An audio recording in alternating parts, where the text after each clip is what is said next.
sitting here like, look at this. This is professional. This is so D1. Yeah. Congratulations, man. No, thank you Y'all very much. crushing it. There we go. Yeah. I'm gonna let you announce your own last name. Ionescu. Yes. Everyone out there, stop fucking it up. Wait, shake Mike's hand. Them are moist, right? Use all the smoke in a quick freestyle. I make a couple millions from the bars I wrote. And if a nigga got a problem, we want all the smoke. Ain't too many people ever out jewelry Jack on that couch. I enjoy when you guys have, like, people who's part of the basketball culture, but not part of basketball. Microphone's the size of my goddamn scalp. I don't like that. We got some things cooking. Y'all killing it right over here. Y'all must be. Man, it's like the #1 fucking podcast in the game. Showtime is the gang, you're...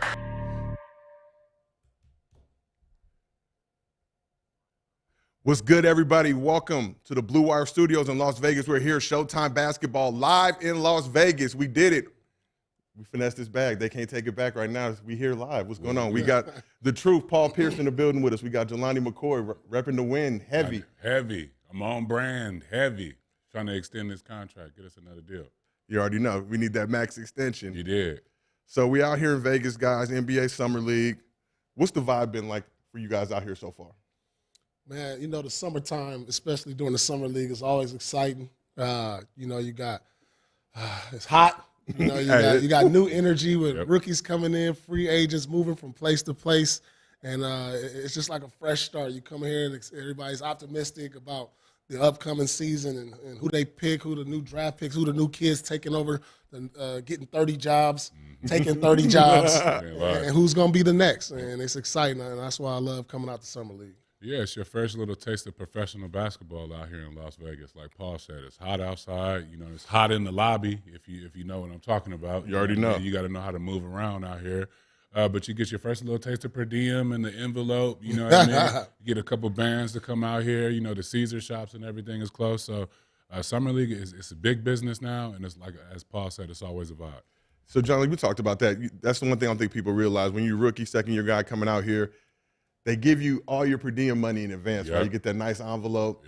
How's it coming? Hundreds, 20s? They throwing some fives in there? Hundreds. Straight hundreds? I mean, you know, you get a couple fives. You know, they break it up because it's down to the last decimal. You know, I don't think they're giving coins out and shit no more. But, you know what I mean? They give you. I wonder how much they give for the week. That's what I was thinking. Because I know the money got to be up since way I've been up, in the league. Way up. What was the per diem for y'all when y'all was playing? Depending on your franchise. I think it was like 200 a day. Ooh. Yeah. Ooh. So if you're here for 7 days, 1,400. It's got to be up by now. It's got to be up by now. If you're staying at the Wynn, it's going to cost you $200 to get a egg white croissant. Straight up. So, yeah. Hey, that Wynn room service, very delicious. Very delicious. But they be taxing. They do. That $9 service delivery fee, the service charges. I got some pancakes the other night. It was like $60. Gratuity. All included. So let's talk about current Summer League this year. Paul, you've seen some of the guys play. Who's been most impressive to you of this rookie class? The most impressive, I have to say, I got to go with, what's my man, Habanero from Duke?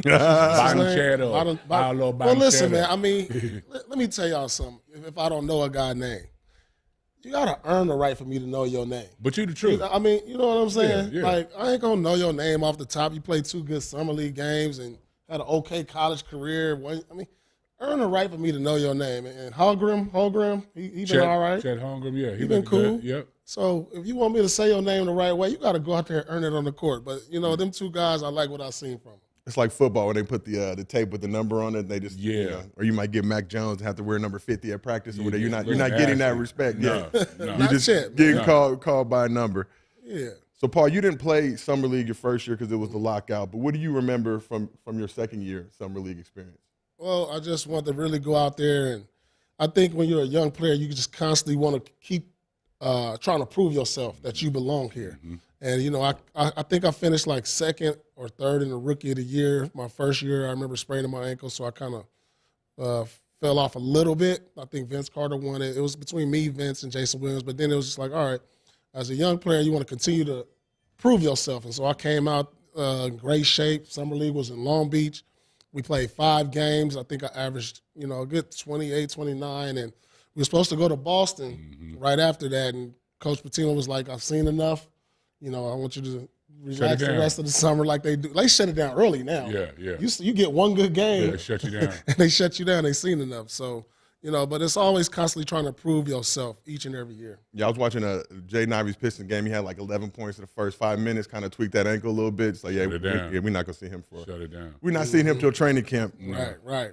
But it's different for everybody. Like, Paul has a different – Paul was on his way. He's a first-round pick. You know what I mean? Some of these guys, second-round picks. Back then, second-round picks didn't get guaranteed contracts depending on what was going on. So it's low-key stressful here. You know what I mean? Because you're trying to, like, a guy like Paul's trying to establish himself, reinforce his already great first year that he had. You know what I mean?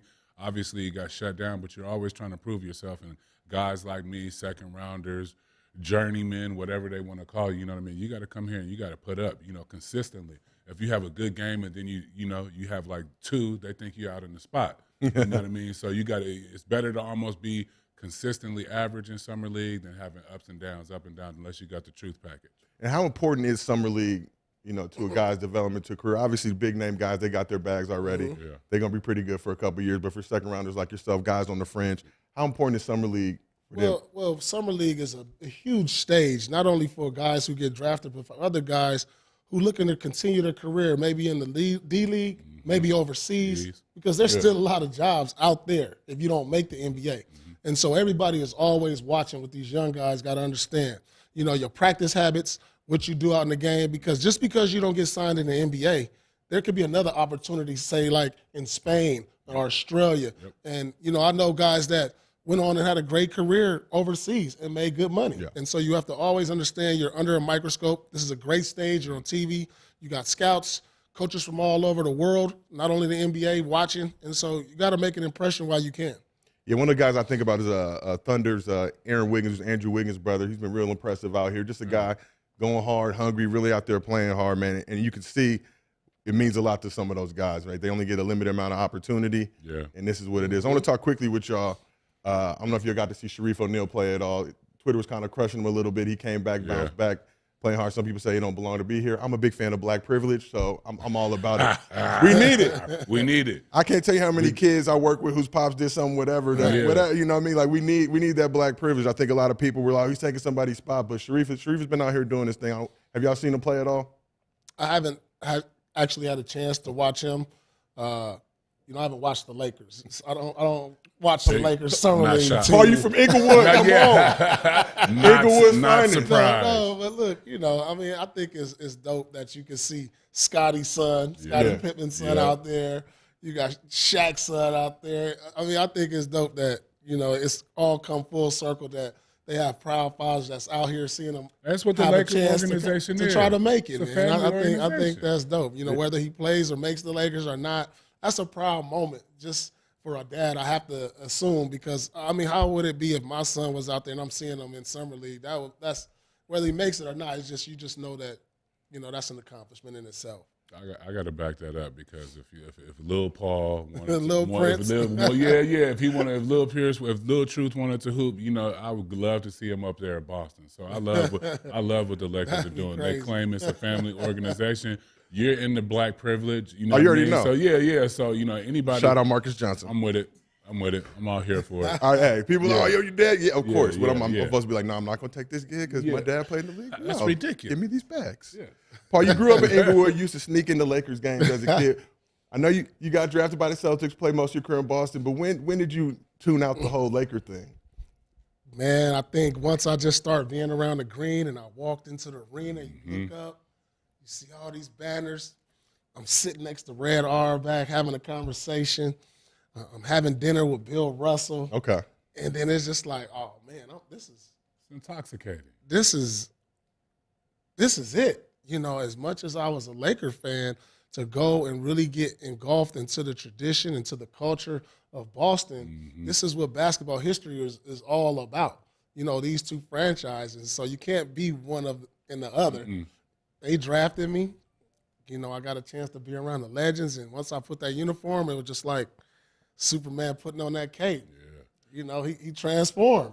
I think part of that is because Paul went to Kansas too. Right, So I had that's a a chance to blue be a blood. part- There's a tradition there. Yeah, you know what I mean? exactly. Long old school peach baskets and shit. You know what I mean? Yeah. So Paul was already in the tradition. We had a tradition at UCLA, but it's a Absolutely. little different than the one in Kansas. You know, what They I ain't got shit to do in Kansas. mean? No, Nah, We got too much. We got too much cracking out You know here. that's why I didn't go to UCLA. Yeah, I was like too much going on over here. Yeah, to get out of here.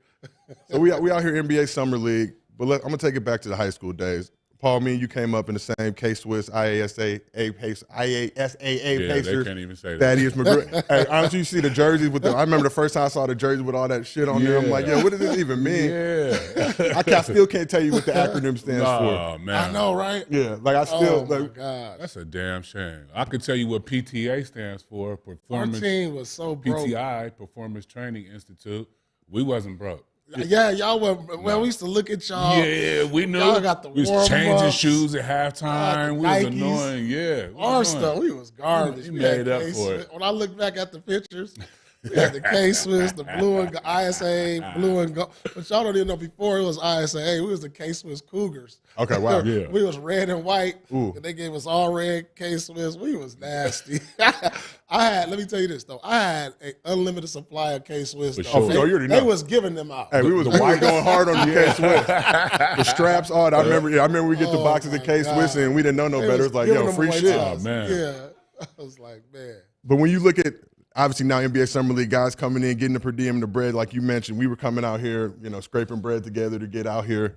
Jelani, you could always tell. You go to Circus, right? We would walk the midway. You could tell who the elite players were because they'd be playing all the games. They'd have bread. Hey. Rest of us just be Big ass Circles. cup full of tokens. You know what I mean? all Everybody the got a good big tokens. cup full of tokens. We yeah. hitting the arcade machines trying to get the little tokens out there. My pops played in the league, but he always used to make sure I came out here real dry, no bread. Still love you. Teach me some lessons. But Paul, I want to talk to you about probably my favorite time playing with that squad. I was like 11 years old, 12 years old. You and KG teamed up out here in Vegas. Ooh. I think we were staying. It was the Hilton. I think it's like the Westgate now. Here they go. Y'all roll in, and you probably didn't know this, but we used to look up to you so much, and just go to your games, and we play our early games, go to the night games over at UNLV, see y'all play. But what do you remember from those times? That was a legendary game. Here y'all. It was me and KG. with the 49er hat. I was the top player in California my senior year, but I swear they had all the number 2, 3, 4, 5, all the rest of the top players on PTI, and it was Kevin, who was I think the number 1 or 2 player in the country. Right ahead of me, right ahead was about 1 or 2. Yeah, and it was. I just remember all the college coaches in there. Roy, Coach K. You had Bob Huggins. Dick. You had college players in there. It was Boeheim, standing room only. I just remember the gym was small. Yep. It was janky. This game should have been played in the Thomas and Mack Center. Easily. By the way. Easily. And but we played in a small hot gym, and it was standing room only. And I remember Shea Cotton. If you don't know the story of Shea, check out his documentary Man Child, one of the great Southern California players. Right. But he didn't even play the first 3 rounds. I think you remember he flew in for the championship, and we looked, and he had like 25 on us in the first half. Wow. We was like, yeah. whoa, that's when KG, he did. That was his first time seeing Shea. He was like, who is this Man Child? He came out, threes, dunks, but that game, they still talk about that game to today. Well, come on. First of all, that was my first time seeing and hearing KG. He had on the 49er hat. There was a little bust that looked like the dog chewed on it in the front. Tall as shit, skinny. I remember Turn. Y'all both was tall and skinny. Yeah, exactly. Not needing him. In fact, I remember Turn was like, as soon as I saw him, we was all waiting, and then Turn was like, there you go, right there, and was talking to KG and pointed at me. I was like, okay, who's this? You know what I mean? Bro, in warm-ups, man, this man was doing them swish dunks. You know what I mean? In the first couple possessions of the game, he goaltended like the first 3 or 4 baskets. Yeah. He got one of my hooks, you know what I mean? Then he threw somebody else, then he started started growling. Yeah, he started doing that ticket shit. You know what I mean? The eyes got real big, and I was turning up a little bit anyway. And I'm like, oh, okay, but I had never seen him, bro. He put me on the cover of Blue Chip magazine, and Eric put it in that damn movie. You know what I Oh, mean? yeah. Anything is possible. They got him shooting the jump hook over the top. Oh, Kevin Garnett rises above the class of Jelani McCoy and the rest of the class of 1995. And people don't. We didn't. Romar had that. Romar had that when I went to UCLA. Romar, as soon as I got to campus, Romar slid me to the cover of Blue Chip magazine and gave me this weird ass look. I was like, "You a cold." Man, they didn't have social media back yeah. then, so you had to get the Southern Cal Sports magazine, Oh, man. the Blue Chip magazine. Yep, you know, yep. you had to check and see what was going on through these magazines. You didn't have social media. I remember like the tournament roster books. I remember the blue Round Ball Classic. Yep.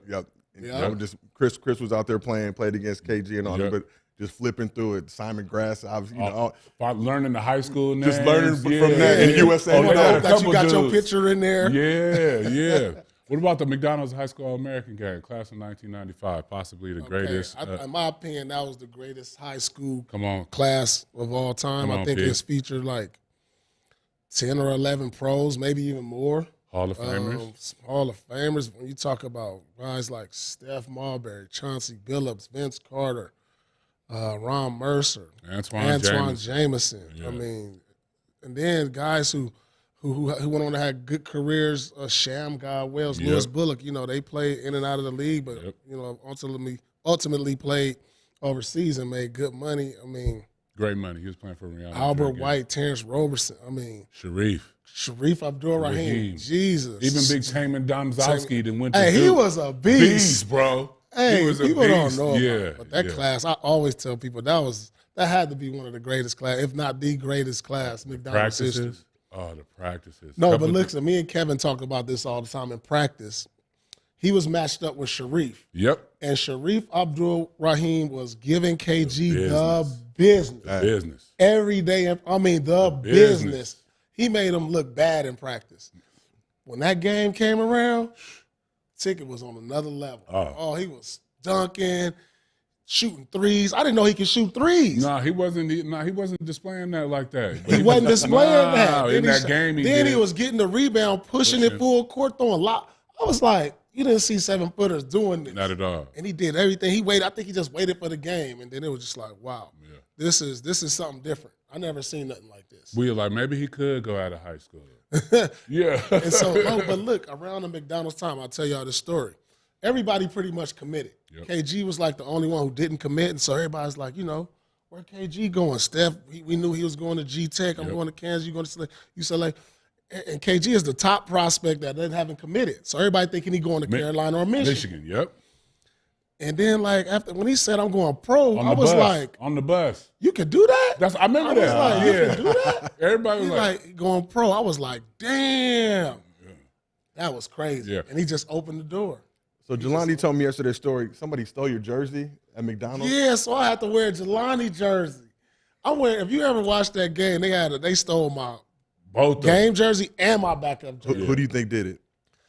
Kansas Jayhawk fan probably got it. Okay, none of one of the players trying to hate. It was a couple of the jerseys got stolen. But man, Paul took my California Player of the Year, right? Because they gave me the Scholastic Player of the Year. Paul took my California Player of the Year, and then when we got to the McDonald's game, this man gonna break Michael Jordan's scoring record in my jersey. I had to wear a McCoy jersey on the back. But he killed it. But if you look at the game, I had everybody on McDonald's sign it, and I don't know where that jersey is. You got to hunt it down. Yeah, we all got it. We all got our ears somewhere. pierced. That game was awesome. Oh man, that was crazy. So you talked about the '95 McDonald's class, in your opinion, being the best of all time. What about that '96 squad, though? I'm not trying to hear it. What about the I don't '96 even know who was squad? on that. Who was on that? Kobe, Kobe, Stack, and who else? Jermaine O'Neal, Jermaine. We had some. Shaheen Holloway. We had some for Rip.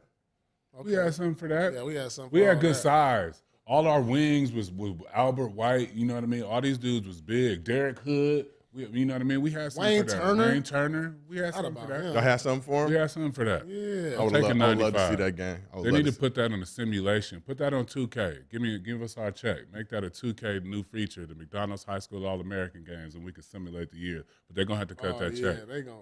Yeah. I think we ended up. Oh man. We set the dunk I can't record. even think. Yeah, we had the dunk. It was live dunks. Yeah. It was competitive too. Yeah. It was competitive. And when you guys are there, are they making you eat McDonald's, or they giving you some real food? You know what I mean? I Like don't even remember. Did we eat McDonald's? sodas and whatnot. We didn't. They didn't. No, it's the dry chicken with the salad. You know what I mean? At the hotel in the ballroom, that vibe. But I did enjoy our game was in St. Louis, and that was my first time going to St. Louis. Arena was dope. And the arena was dope, and just to see the arc, took pictures. I got a lot of pictures, man. I got to show you some pictures. Please do. I'm gonna come by. Yeah, I got a lot of pictures in when we was in our suits. Yep. And I got a lot of pictures when we were all at the Arc. Yeah, I need to see I got to show you these. Yeah, I got them in the archives. I'll stop by the pool. Well, up. Well, look, guys, when we talk about some of the greatest point guards in history, New York got a heavy claim in that, and Showtime has a new documentary coming out called Point Guards, July 29th, produced by Rich Kleiman and KD. Yep. We got a clip from that we're going to roll for y'all right now to get y'all hyped for it. A New York City point guard will give up his girl and his chain before he give up his dribble. They were calling me a young Mozart. And he was just smooth, you know what I mean? It was like string music. New York! Praise be the orchestrators, the maestros of the tempo, the ones who made the pavement more precious. From Brooklyn to Left Rack, from Far Rock to Blacktop to Uptown to the BX, nobody want to guard the point. The point guard in basketball is the floor general. To be a New York City point guard, you must have toughness. They push you, they foul you, you can't call no foul. We went at each other's heads. Everybody got shook. Handle.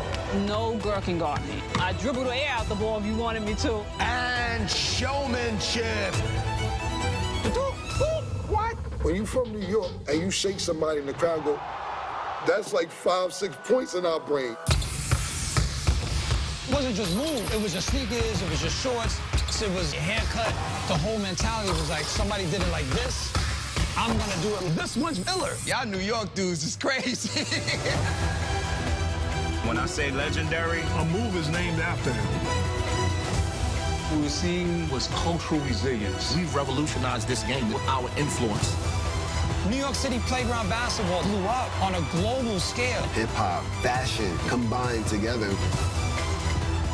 Style, swag, charisma. It's New York City at its finest. Make it here, anywhere else is just practice. Paradise compared to a paradise.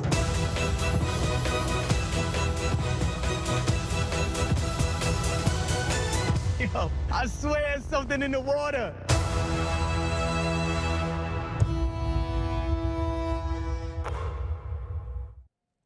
Oh my! I got That's chills watching that. I got a little there. That's gonna be the one. I can't wait for that. Yeah. I'm going to the premiere. Yep. I'm going to be out there too. You already know. I'll be there. I don't rock with New York like that, but I'm going to pull up. I don't either, but you know what I mean? That's going to be fire. Still West over here.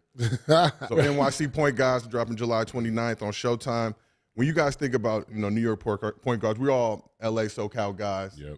Did y'all have that respect for the New York guys like that? Because New York guys, I feel like, always put extras on shit, always overhype everything they got going on. Jumpers always broke. Yeah. We indoors. Except Steph. S-curls. We really getting it. But when you think about, just the legacy of New York City point guards. Like for me, growing up in high school, because, I went to camp out east to ABCD. So, there was always perception of the New York player and the West Coast player. You had the point guards like we saw, showmen. They're supposed to be tough, gritty, showmen, style. But they always labeled us as soft. Yeah. And so I had to go out there and change all of that. But, you can't take nothing away from them. They are showmen. Yep. They had the handles.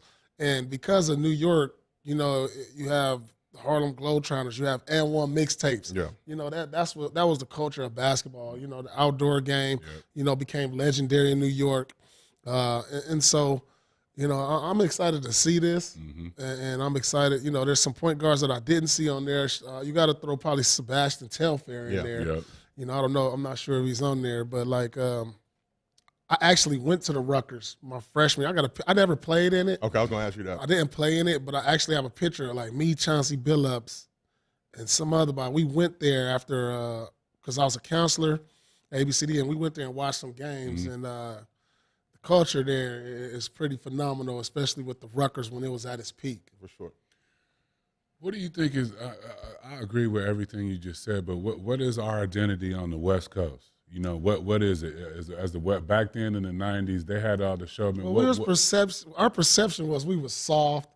We What was our style of play? Like we just fast break. I mean, I don't even know. It was just like they just didn't. We just didn't have no flash. We didn't have no flash, no toughness. Yeah. But I helped change. I know me, you helped change that perception. For sure. You know, when we was going to Mickey D's, when we was going to camp, and then Baron Davis, when he went to camp. He picked up the torch. And then I think the perception started to change. No, Luge might have been in the pretty boy. Luge might have been the reason why they hated it. It started to change, though, around that time, I feel like. And, Baron showed that, look, we got showmen, too. We got showmen, too, and toughness. And so I like the fact that Baron Davis, he really helped when he brought a team to the Rutgers. Yes. And he brought the West Coast guys. Yes. And I think from that point on, the perception started to change about the West Coast players. It's a good point, P. So very good point. Who's y'all, if you had to pick somebody from that New York point guard list, who's your favorite New York City point guard? For me, Kenny Anderson. I was going to say Mr. Chibbs. Because, I mean, it was nothing like Chibbs at the time. I mean, he was legendary. Mm-hmm. No knock against Steph, even though we the same class, but Chibbs, like I remember having this picture on a poster on my wall when he was at Georgia Tech. I tore it out the Sports Illustrated. And he had his picture on my wall. He was like that. Same. He was like that. So I think I like Mr. Chibbs because Kenny really wasn't shooting like that. Mr. Chibbs had big dudes wanting to be a point guard. Steph had it wetter. Steph could shoot from half. Mr. Chibbs was just really breaking you down, throwing dimes, sweet legs. So I played with Kenny in Atlanta for a little while. So I'm just biased. I might have to go with Mr. And we Chibbs. never gonna forget that iconic move that he did on Bobby Hurley. Oh, when he went behind the back, shook him. He just dribbled right in front of Bobby Hurley, and Bobby Hurley just kind of stood there, didn't know what to do. I mean, I'll never forget that move. Was that the NCAA tournament too? I think so. That was wild. It was revolutionary. So y'all mentioned Marbury too, and just for me, quick story. He was a guy I kind of see, Sports Illustrated, all that stuff. But he used to have the part in the middle, right down the middle. So I remember as a kid, I was at Crenshaw High. I tried to give myself the part, but I kept fucking it up and kept having to widen it and widen it. You didn't go to the professional? No, I was at the, I was resourceful. I was at the house. Like, I'm gonna give myself the Marbury part, row to school like that. I'm gonna be the sweetest one in school. It was a little janky and off, but I always remember. But let's move this thing forward. We got to talk about present, current day NBA. It's been a crazy offseason. I mean, I've seen some stuff this offseason I don't think I've ever witnessed. Yeah. Between the Kyrie, I'm out, I'm opting in, I'm out, wait, I want to stay. So when I look around the NBA, which teams do you think got better this offseason? Wow. I guess Boston got better, I believe. Yeah. Adding Malcolm Brogdon, they needed somebody. I think he's probably going to come out the bench, but they needed somebody consistently off the bench, and I think he can provide that. And then he provides ball handling for them because they had a serious problem with their turnovers, and he's a low turnover guy, so he's a guy that you can get a ball and he's going to take care of it in crucial situations. Who else improved? I mean, you got to say the Hawks in Minnesota. They improved, and so we still a long way from the season, so you got to imagine that other teams are going to make some moves, whether it be a trade or free agent signings. But off the top, those three teams. You hit it on the head right there, and I think the Minnesota deal is going to be interesting. I don't want to see how Rudy and Cat going to be able to live together. How's that going to work when that looks out on the court? But do you think that can work in this modern day NBA? Those two bigs. Rudy doesn't move as bad as people think he does. Now he's not about to slide 5 or 7 steps with a wing, but you know what I mean. He got enough length and coordination to give you three till the wing gets back or whatever the different coverage is, and Cat is, he needs to be freed up so he doesn't have to concentrate on rebounding, beat himself up on defense. You know what I mean? He's pretty much an offensive player, I think, at Cat. So Rudy it just might work. I mean, it feels like it's strong enough for the regular season, but now let's talk about when we get into the playoffs, that fourth quarter. Story. Them adjustments start being made. Now it's winning time. Yep. Well, you got to understand, what was their biggest issue? Defense. Yep. I mean, how many times did we see Memphis walk them down and just score on them every time down in the fourth quarter? Yep. Because they couldn't guard. So at least he's going to provide them an interior presence. Yep. And with the way Cat shoots the ball, offensively, I don't think he's going to he's going to get in the way, and he's going to be a lob threat, right? In a pick and roll because you can space Cat because he's a really good three-point shooter. So, but the biggest part is the defense, and that's where they struggle because they should have beat Memphis. Yeah. I mean, when you look at it, they were up in the fourth quarter, and they got walked down twice having double-figure leads. Right. And so hopefully he'll help him on that end of the court. So do you think the Timberwolves gave up too much for Gobert? They set the market this year. Obviously, we got KD lingering in the background trying to get a deal done, but they gave up a lot. But you know what I mean? The money has to make sense nowadays. It's not only the market, it's the money. You know, it has to be the assets have to make sense. They obviously feel like it's a good idea for them. And who am I to disagree with the Minnesota front office? I think they know their team and their personnel better than anybody else.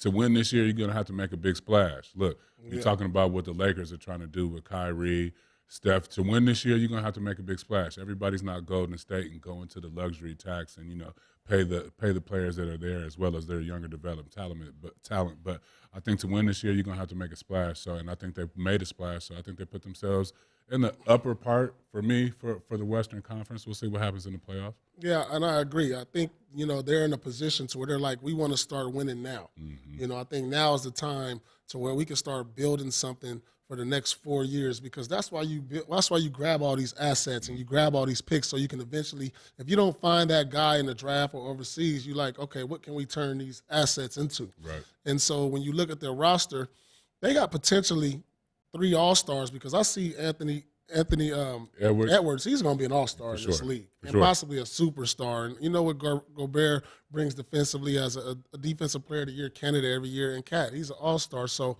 when you put those 3 together in the Western Conference, I could see them as a top 4 seed this year. How do you feel about D'Lo as a lead guard?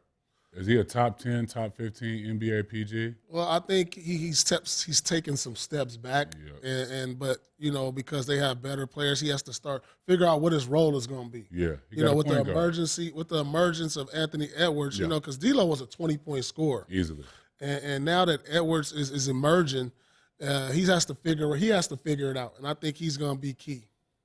So we talk about Anthony Edwards, and you see the meme of half his face, half MJ, and he's shown some flashes early on in his career. Mm-hmm.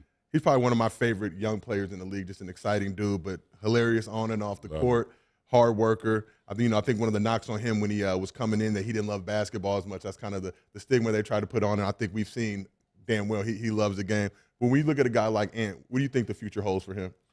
I mean, he could potentially be a top 5 player. I mean, he's showing that type of ability. Yeah. He's shown that he can play with pace, and he's an elite athlete. He's shown that he can knock it down with touch. He can play with power and finesse. He's showing me a complete package, pretty much. He looked like he has the potential to be an elite defender. And a playmaker. Yeah. And so, you know, I think sky's the limit for him. It's just about, you know, what are they going to do to unleash that potential? And, you know, but he's I mean, you talk about, what was he, in his second year this year? And he's giving you 20 points a game. I mean, he has the potential to be a top 5 player in this league. I 100% agree with Paul. The size, the athletic ability. At some point in time, Paul can speak to this. When you're a scorer, he'll learn his playmaking ability. He's able to get downhill, get big, so track, but he'll learn to spray to the corner, spray to other open people on the wing. So I'm just interested to see the evolution of his game, because like Paul said, he's showing you that he has everything. So we talked about teams who got better. Now let's shift it to teams who got worse. And I think, you know, we're going to hit the Nets in a second, but one of the squads we really got to talk about is Utah. Obviously, Utah got the good haul for Gobert, but now news just broke yesterday that they're open to trade options for Donovan Mitchell, and that's one of my other favorite parts about being in the NBA Summer League. Just all the stuff you see going. You know what I mean? I'm in the gym getting the cardio in. Rob Pelinka walks in. About 5 minutes later, Sean Marks walks in. I'm like, we're doing some mob stuff here. We're doing the cover their mouth while we get stuff moving and shaking. But Donovan Mitchell, I think, you know, one of like 5 or 6 players that averaged 20 points per game in his first 5 seasons with guys like AI, Oscar Robertson. So he's amongst, you know, esteemed company. Do you think, you know, what's the perfect landing destination for Donovan, and how does that going to impact the Jazz moving forward? He got to figure that out. You know what I mean? Is it going to be the bag? You know what I mean? Or is it what part of the career does he want for this next part of his career? Because he can waste a lot of time down there in Utah. You know what I mean? We've seen what happened with Ticket in Minnesota. You know what I mean? We've seen players use some of their best years in a place that has no intention of giving them the best product that they need to be successful. Now, they made some great front office moves. Fizz is up there in the front office. Of course, everybody know D. Wade and the ownership group, a little younger, a little forward thinking. But I think with Donovan, he's got to make a decision, how far, or he's just going to mirror Dame, right? Dame is just important. He get in the bag, but, we're not talking about Dame in the Western Conference Finals or competing for championships. So I think Donovan has to sit down with Donovan and make a decision as to how he wants the next part of his career to go. That's my take on it. I think with the new age players, I think that the question they ask themselves is what's important to them. Is winning a championship important to them? Is securing life-changing money important to them? I mean, those are real questions. Are you going to say to yourself, can I win here? And the question is probably no, but can I secure, generational wealth? Right. So, those are real questions, and we're in that time. And you might mark a player for saying he's too loyal or he can't win there. And sometimes the player, he's doing best what's for his family. I mean, we've seen that in the case of, I think, Bradley Beal. Yeah. He's like, I don't know how close Washington is, but he's like, look, right now what's important is getting a bag to secure my generation of wealth. And so, or is there someplace to where I can do both? Hybrid. And so those are the questions. Those are real questions. And we get put in those positions. And the good thing about Donovan, he's still young. So he has time. Yep. As you get older, you're like, hey, I'm not worried about that no more. If I got this $200 million and I know I have no championship is in sight, oh, well, my family going to be good. Yep. That's what I want to ask y'all. What's more important, the bag or a championship? Paul, you said trying to get both. But you look at James Harden in Philly, obviously opting out, taking less to try to build a squad around him that can do it. Yep. But then you look back and like, ooh, them 15 M's would have really came in handy, and I go buy me a ring. I go create a league and win a championship. But what do you guys think is more important? It's a lot of bread out here right now. You know what I mean? We came up in a different NBA where the loyalty was a little different, for the Celtics, for the Lakers, and these teams right now. That's a lot of money out here right now. You might be able to finesse. You might be able to take a shorter deal. You know what I mean? Get a bag like D. Lillard did if you can, play for 2 years. It's so much bread that you should at least have one attempt to get as much bread as you can. Yeah. You should make one run and taking everything that they're putting on the table. Everything after that, you talk to the homie, when you going to be up? You know what I mean? Will you take less? I'll take less so you could come. We might be able to get Joe to come. Now we got all the homies on one team. That's another thing they can do with the player control now. So he said, we can continue to say it over and in. You got to look yourself in the mirror and decide what's most important to me. So that was great. The interesting thing you said was James Harden. Yeah. He's made the money. Yeah, plenty. So now you're seeing him take a $15 million pay cut because what? He wants to win now. Yep. So, he wants to actually win. He's paired up with Joel Embiid.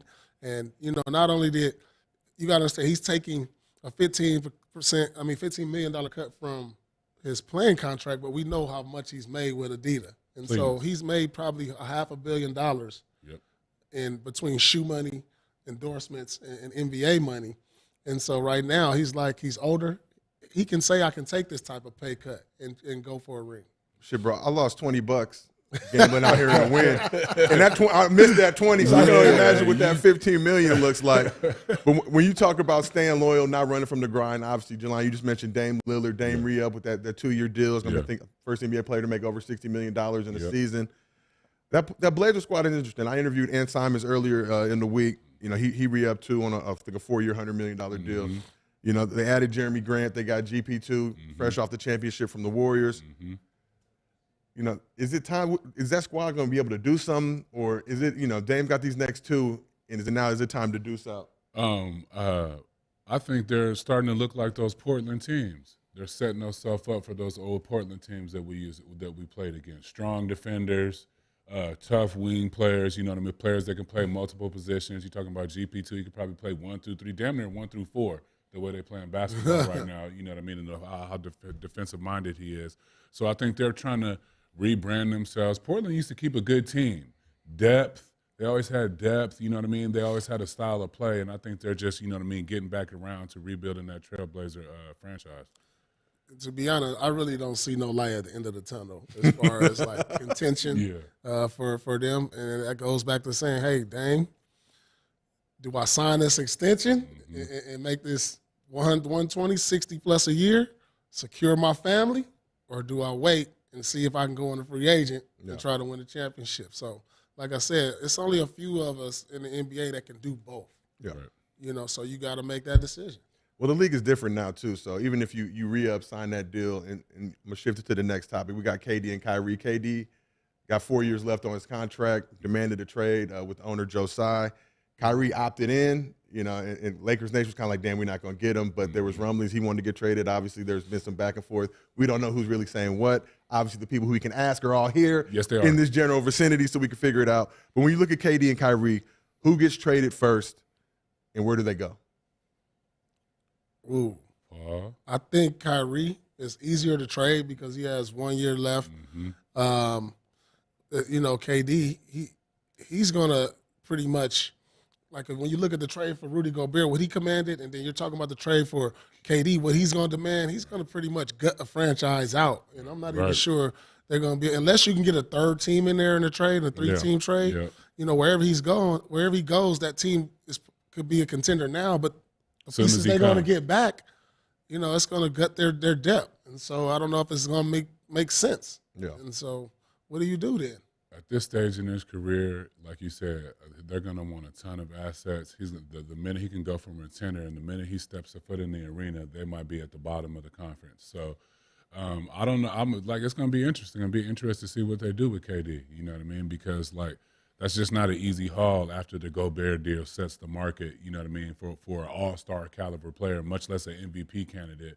And I don't know KD like that, but I can imagine at this point in time in his career, he's not trying to go nowhere where the coverage is bad. But this is my thing also.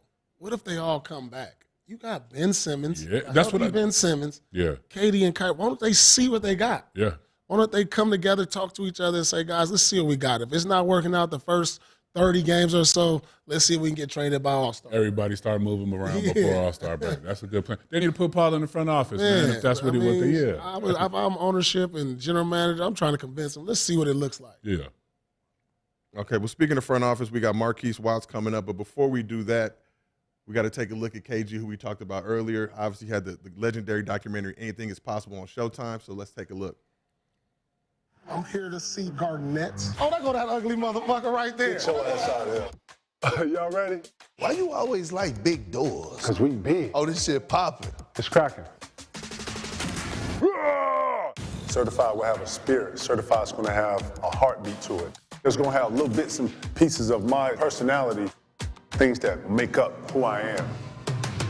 One of the things that makes the NBA unique, we really celebrate the players who came before these generations. Top 75, that's real, dog. You still do your workouts? You don't turn it off. Shoot that hook, I don't give a fuck. You lost your quarterback. I was at a Gatorade shoot and shot. I go to Phil. Why didn't you let Kobe get 100? He said, some record shouldn't be broke. Oh, wow. Basketball is universal. I'm the bike side, KG. What's up, boy? Soldier boy, how you been? Once I get you here, it's a guessing game. You're a walking bucket. Never a dull day, I'll tell you that.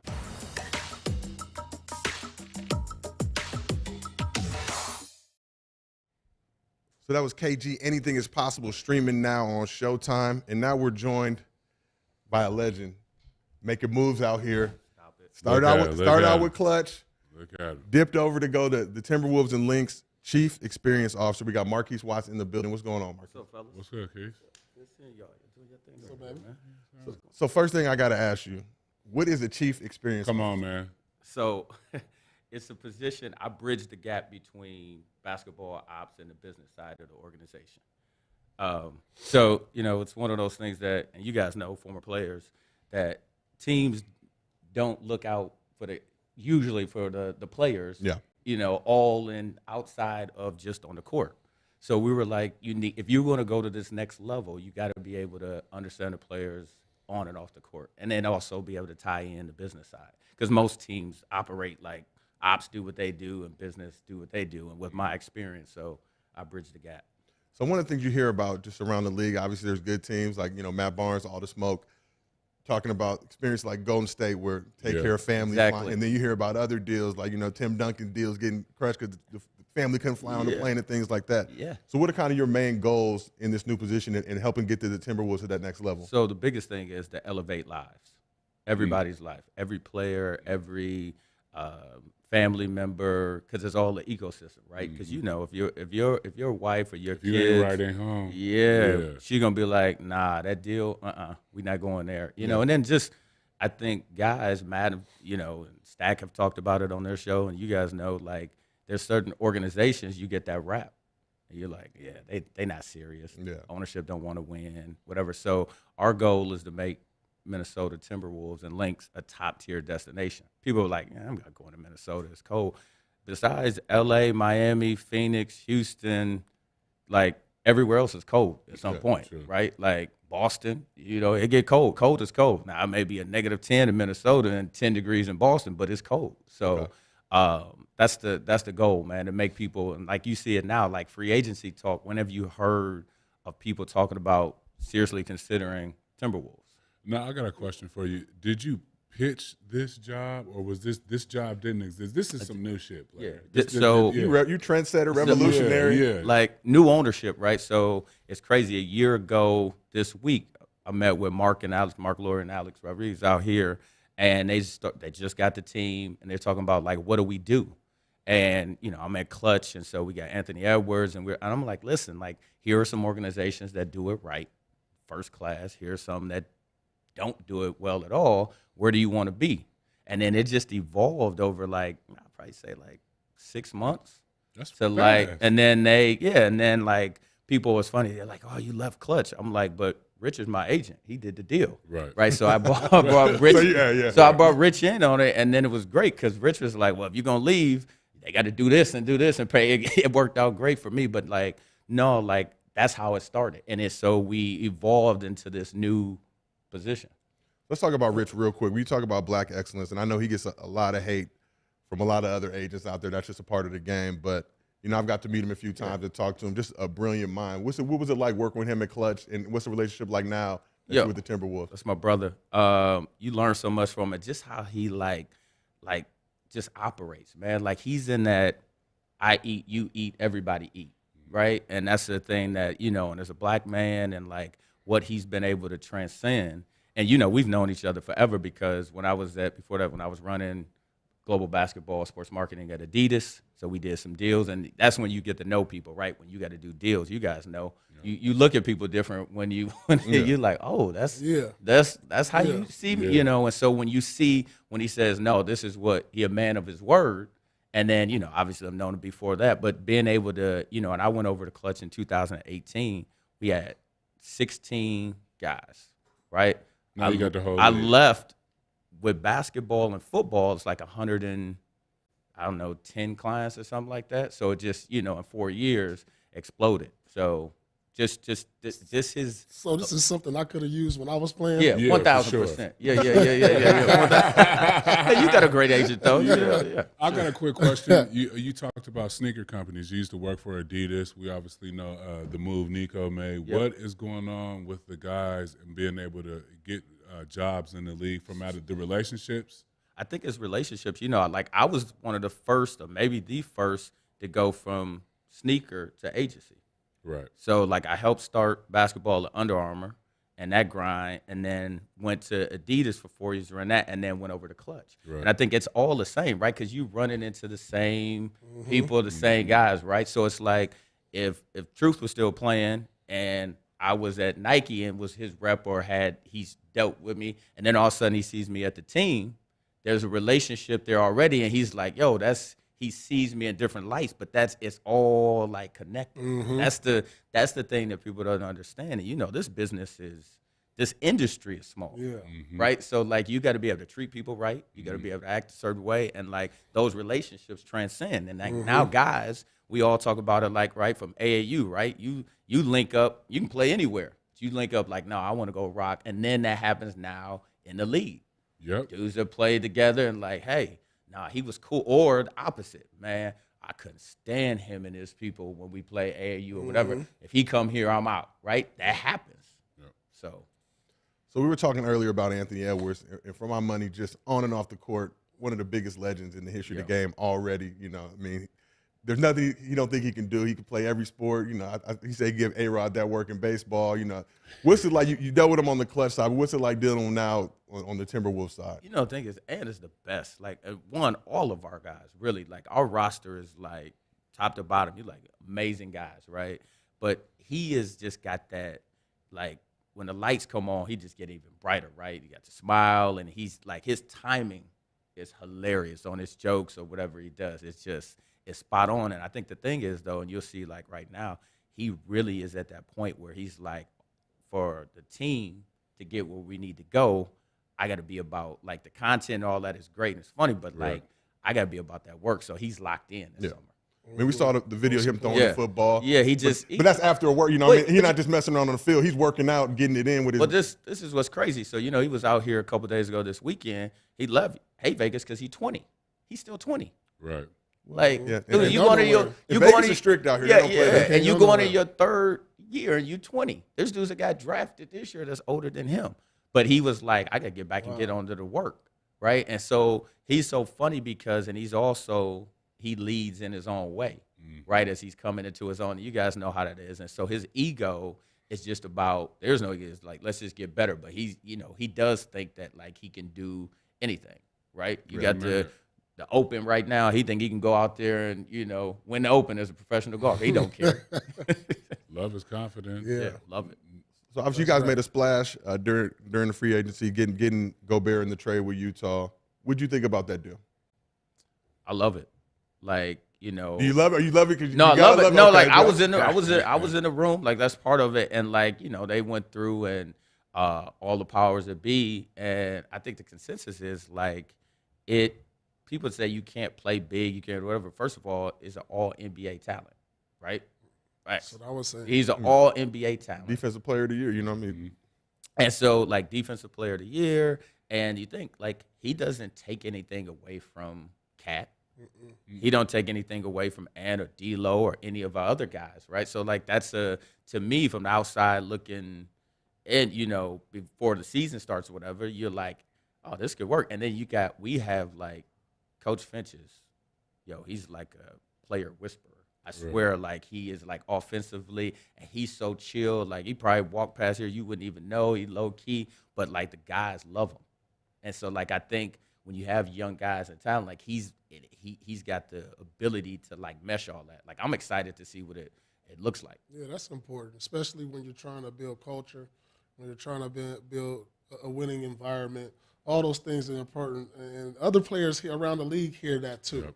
So when you're building culture within your franchise, it goes beyond just where you're at, because when those free agents become free agents, or a guy, you know, who's getting traded and say, all right, I don't mind Minnesota. Mm-hmm. So I like what you guys are doing over there as far as building, you know, from the coaches to the players and building that culture.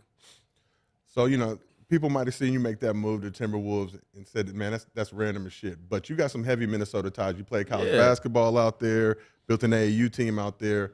What has Minnesota just meant to you in your own life? You know, like, I'm a Midwest boy, right, and grew up in Milwaukee, Wisconsin. Okay. And so, you know, and the Midwest, as you see lately, is, like, a lot of talent coming out of Midwest, man. Like, the young boys getting it. And I think I went to college there and, you know, played D2 ball. I tell all these young dudes now, it's like, man, like, that was back when it was like 100 less D1 schools than it is now, right? So I'll be joking with my nephews that D1. I'm like, listen, man, I would have been mid-major all day. And y'all think, like, stop it. Like, I'm at least, you know, but it was just different time. But, like, for me, Minnesota it's become, like, I've always kept a house there too. So, like, even when moved to LA and was Clutch Adidas or whatever, I kept a house there just because it was it's like a great place. Summertime, there is no better place in the world. I love it. Dude, right? If you go right now, like, from... Oh, man, I've been out there in the summer. Yeah, you know, Kale Spot. You go there, Lake Minnetonka. It is paradise, bro. You talking about the Purple Rain joint? Lake Minnetonka is a real, It's a real It's thing. beautiful. Hear yourself in the waters of Lake Minnetonka. Yo, it's so crazy. Like, the restaurants have valet for your boats.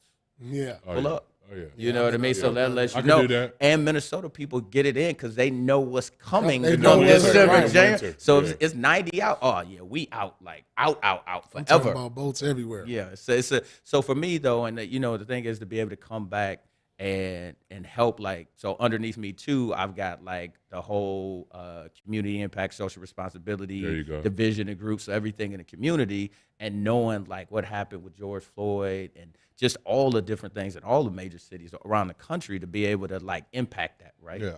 And so that's like, to me, was one of the driving things. I got a 9-year-old daughter, so I got to be able to, this ball thing and the sports is what we do and what puts food on the table. But if you got a chance to also impact communities or a whole community and, hundreds of thousands of people, I'm all about that. So you mentioned you worked with Adidas basketball before. What was working with guys like Dame, Harden, Donovan Mitchell, just in terms of having to deal with big time players? So my thing is, I always said back then, my role, and I had ascended into the point where, like, I managed egos and expectations. There you go. That's it, right? And I think all of those dudes, I've been all over the world with James, and people say whatever, like, James a rock star, but James put in that work. Like, I've been in Barcelona with that dude, and he goes at 10 o'clock at night. Look at the commish. Look at the commish. You know you got to wave no, with you the got to commish. wave with the commish. Hey, he What's might. up, Mish? Yeah, come on in. Come on in. Hey, we tried, y'all. We tried Listen, to get the commish, get him. man. Yeah. You don't wave at the commish, he might shut it all down. Like, no, everything go dark in here. But so James and his work ethic, man, and he go so hard. And like, I signed Donovan, I signed Trey before I left. Okay. Dame is like one of the best, right? Like, and Dame would always come in and talk to the guys about, like, he knew, like, he always say, like, when he came as a rookie, you saw the dudes on the team and who you could get, like, oh, he just playing out here or whatever, like that mentality. He was such like a mentor to guys, and he is, Adidas basketball. And you think of some of the other guys that had there, like that 2016 class, like Brandon Ingram I signed, and Jaylen Brown, and we went ham that year. And but all of those guys, man, one thing is they love ball. Yeah. Like, everybody don't want to do, you get them out to do this or whatever, especially in the off season, or like people, I understand it more than anybody because I've been in it. Man, you got one off day and you got like a 6-hour shoot. Don't nobody want to do it, but it's the way you approach it. It goes back to like my current role. Right. Is if you educate guys and like, listen, we're doing this for your brand, and it's mutually, it's a win-win, right? Mm-hmm. That's how you got to approach everything we're trying to do is like win-win. Everything we're doing with the players at the Timberwolves is only enhancing them, enhancing the organization, enhancing the community. Like I said, it's elevating lives, man. So we know Ant's doing big things on the court, but we got to talk about hustle. Yo. He need a Hood Oscar nomination for that role. Kermit Wills, I got the Kermit Wills Lakers jersey coming, y'all. Just the MPLF. I had to get it made. I just had to get it made out of respect for his acting performance. But just what do you think the future holds for Ant and what he's going to be able to do in this league in the next 5 years? Man, sky's the limit. Really, it's on him, right? Like, you see all the talent is there in every way, on and off the court, right? Like, so what he does is where he wants to take it. I think the great thing about Ant is that, like, he has the ability to bring everybody with him too, right? Yeah. So whatever he's doing, his teammates are loving that he's in hustle. Yeah. Right, in certain situations you get where they're like, man, I don't know what that dude, he got the support because of his personality, but I think sky's the limit, man. Where do we put that acting performance up against some of the other hoopers? Think about wait, Shaq and Blue Chips. Shaq and Blue Chips. Jamal Wilkes and cornbread early mid. Shout out to Omar. He definitely out edged Penny in Blue Chips. Penny. Bush McCray, rolling with Bush. But Penny's performance. What about he got Gay Ray? Hey, Ray was killing it with the nose. They had Ray together. That was. I'm trying to think of who else was. Bron had his say. Yeah, Bron and Trainwreck was phenomenal. Yeah, he was well. Bron did a good job. Yeah, man, he's got to be up there, right? I'm trying to think of who else. Paul, which one of those movies do you wish you could be in? White Man Can't Jump. Yeah. Pop, yeah. He was. I need to be in the new age, white man can't jump playing his dad. Yeah. That should be me. That's done deal. No, I'm trying to get that job. That should be me. I'm trying to take that job, but they didn't hear me. Hey, but if Paul take it, I'm with. I ain't gonna say nothing. I gotta give it up. Done deal. That was a great cast. Way to cast yourself, P. That's a classic. Yeah. He said, I need to be in that. I need to be that. I need that sag bag. Sag bag. But so we're out here NBA Summer League. Yeah. And for me, just the craziness of just everybody, you know, I tweeted the other day, Summer League in my mind is better than the All-Star Weekend just from the standpoint, Adam Silver just rolling through the win. I've seen like 2 or 3 times. Yep. Just looking buttoned up, debonair out here really getting it. But what's your favorite part about NBA Summer League? I think just connecting with everybody, right? Like you go the Tower Suites bar right there. It was like last night I saw it's like come on, man. Don't tell them what we was doing last night. We was being professional, getting ready to do this show. I didn't say you wasn't doing anything, but we hanging out. But like that type of when you run into somebody you haven't seen in like 6 months, or especially Longer like than that for me. especially think about like coming out of COVID and everything, where like events is back. It's just like good, that energy, man. And then also my favorite thing is seeing like the rookies. And their excitement, they first time around, they don't know expecting. You see them going, and then it's just like they part of it. Like their dream is realized. That's special to me, man. Yeah, Every time you see it, and you see one of them, like, and it's always funny because now these young dudes, we got a couple rookies. You see them like they with moms. Like, did you bring your they this? Brought the fam out. They got everybody, right? Sisters, mom. I mean, you got the crowd. You like, yo, like this a real game. Like they so proud. And then you think like 2-3 years later. It's different, right? So I think this year is special, like that rookie, that first year is real special for guys. So who's a guy on the Timberwolves that's going to surprise people this year? That's a good man. I think because we've been in the news, it's like, I don't know if they got no surprises. I don't know if they're surprised. I will say this. They made the playoffs, and everybody see them coming. I will say, like, I think, like, because he physically ready. It'll be interesting to see what happens with the rook, with Wendell. Okay. Right? Like, and then, but I think, like, yeah, man, you've seen everybody, Joel, J-Mac, like, Jaden is going to come, like, he just getting better and better and better. I think it's overall, I think everybody is going to step their game. They so ready, man. Some of the dudes went back early from here, and they back in Minnesota training now. They trying to get it. I like the new vibe. That's coming back. I feel like when me and P played, now P did a good job preparing himself in the offseason. He used to run the sand dunes in Los Angeles with 30-pound weights and do all type of legendary shit. Yeah, legendary shit. But back in our day, dudes took the summer off, man. If he wasn't Paul Pierce, like dudes took the summer off, came into training camp a little out of shape, used training camp to get back in shape, to get in shape. I feel like now, by the time dudes get to training camp now, bro, they be ready to go, bro. Yeah, it's a different time. Yeah. It's a different time. You know, everybody got the nutritionist, everybody got the trainer, everybody got somebody from the team they can assign to them to go where they're at in the summer. Right. Yeah. That's a big thing. You got to have and we that. didn't have that. Yeah, you know, you can send a coach there. We didn't have that because there's so many coaches on the staff and people you can be like, all right, he's going to be in Florida. Can you go down there for like a 6 weeks? Right. Make sure he take care, or L.A., wherever the players is going to be. And we didn't have that, so you pretty much had to be ready. You had a group of friends. You had you. Paul had a group of people who, Paul was kind of always in the cut. He would come to the men's gym and serve everybody. Yeah. But the other preparation he did on his own. But KG used to run around with Chauncey, T. Lou. You know what I mean? They had little workout pods that, you know what I mean, started to Abunasar out here. If he was a GERD guy, I was a GERD guy. You come out here to Vegas and go to GERD's camp for a little while. So. But right now, it's like I feel like it's at the front of everybody's mind instead of back. Like we were still trying to crack. Some of our OGs, you know what I mean, they was getting it in. You know what I mean. Some of these guys, OGs, they had the luxury of seeing guys on the back end of their career to take care of themselves. So that's all they know.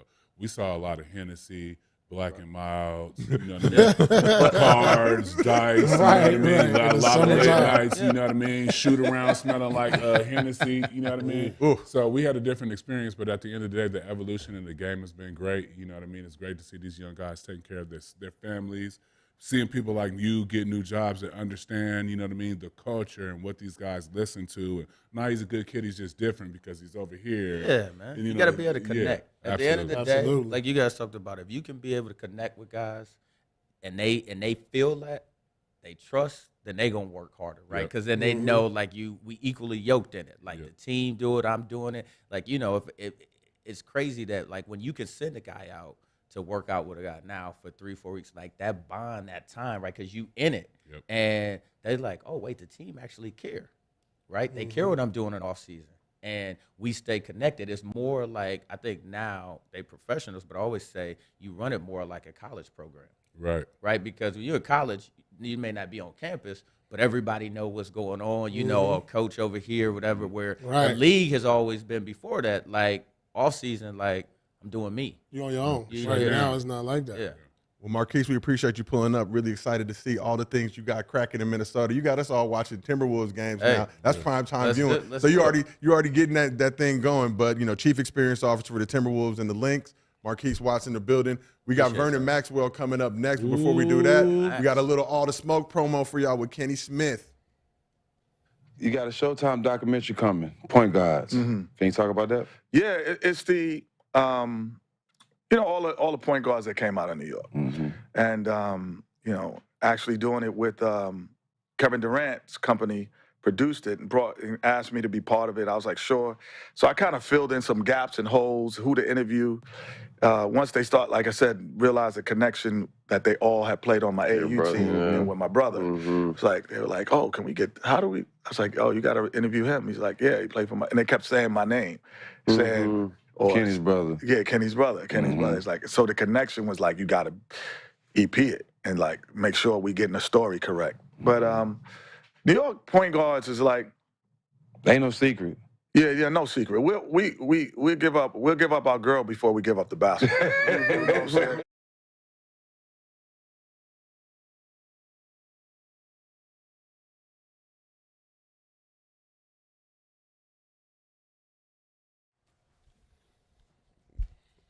And we got a special guest. We are live from Las Vegas, y'all. Y'all see the live stuff we got to do, the moving and shaking, got to dap up, give everybody their love. We have Marquise Watts in the building, Chief Experience Officer for the Timberwolves.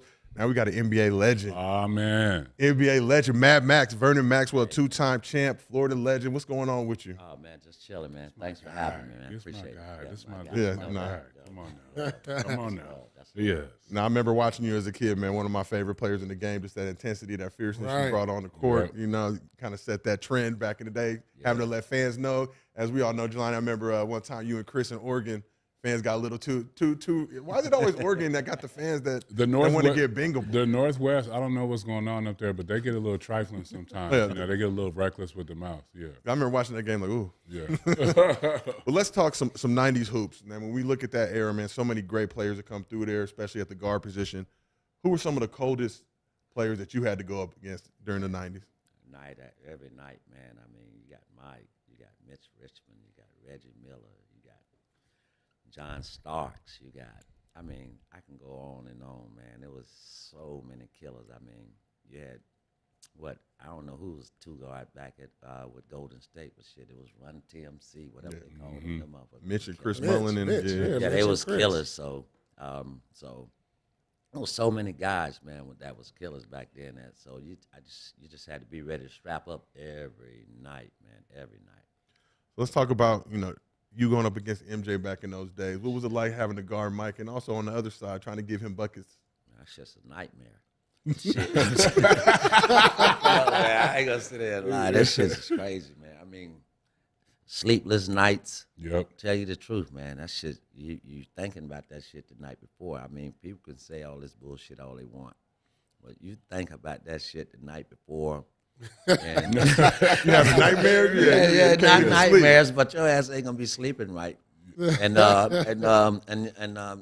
mean, you got to get mentally prepared for this shit, man. But how do you get mentally prepared at night to prepare to play for Mike the next morning? What did Vernon Maxwell do to prepare for Mike? That's dangerous. That's a dangerous question.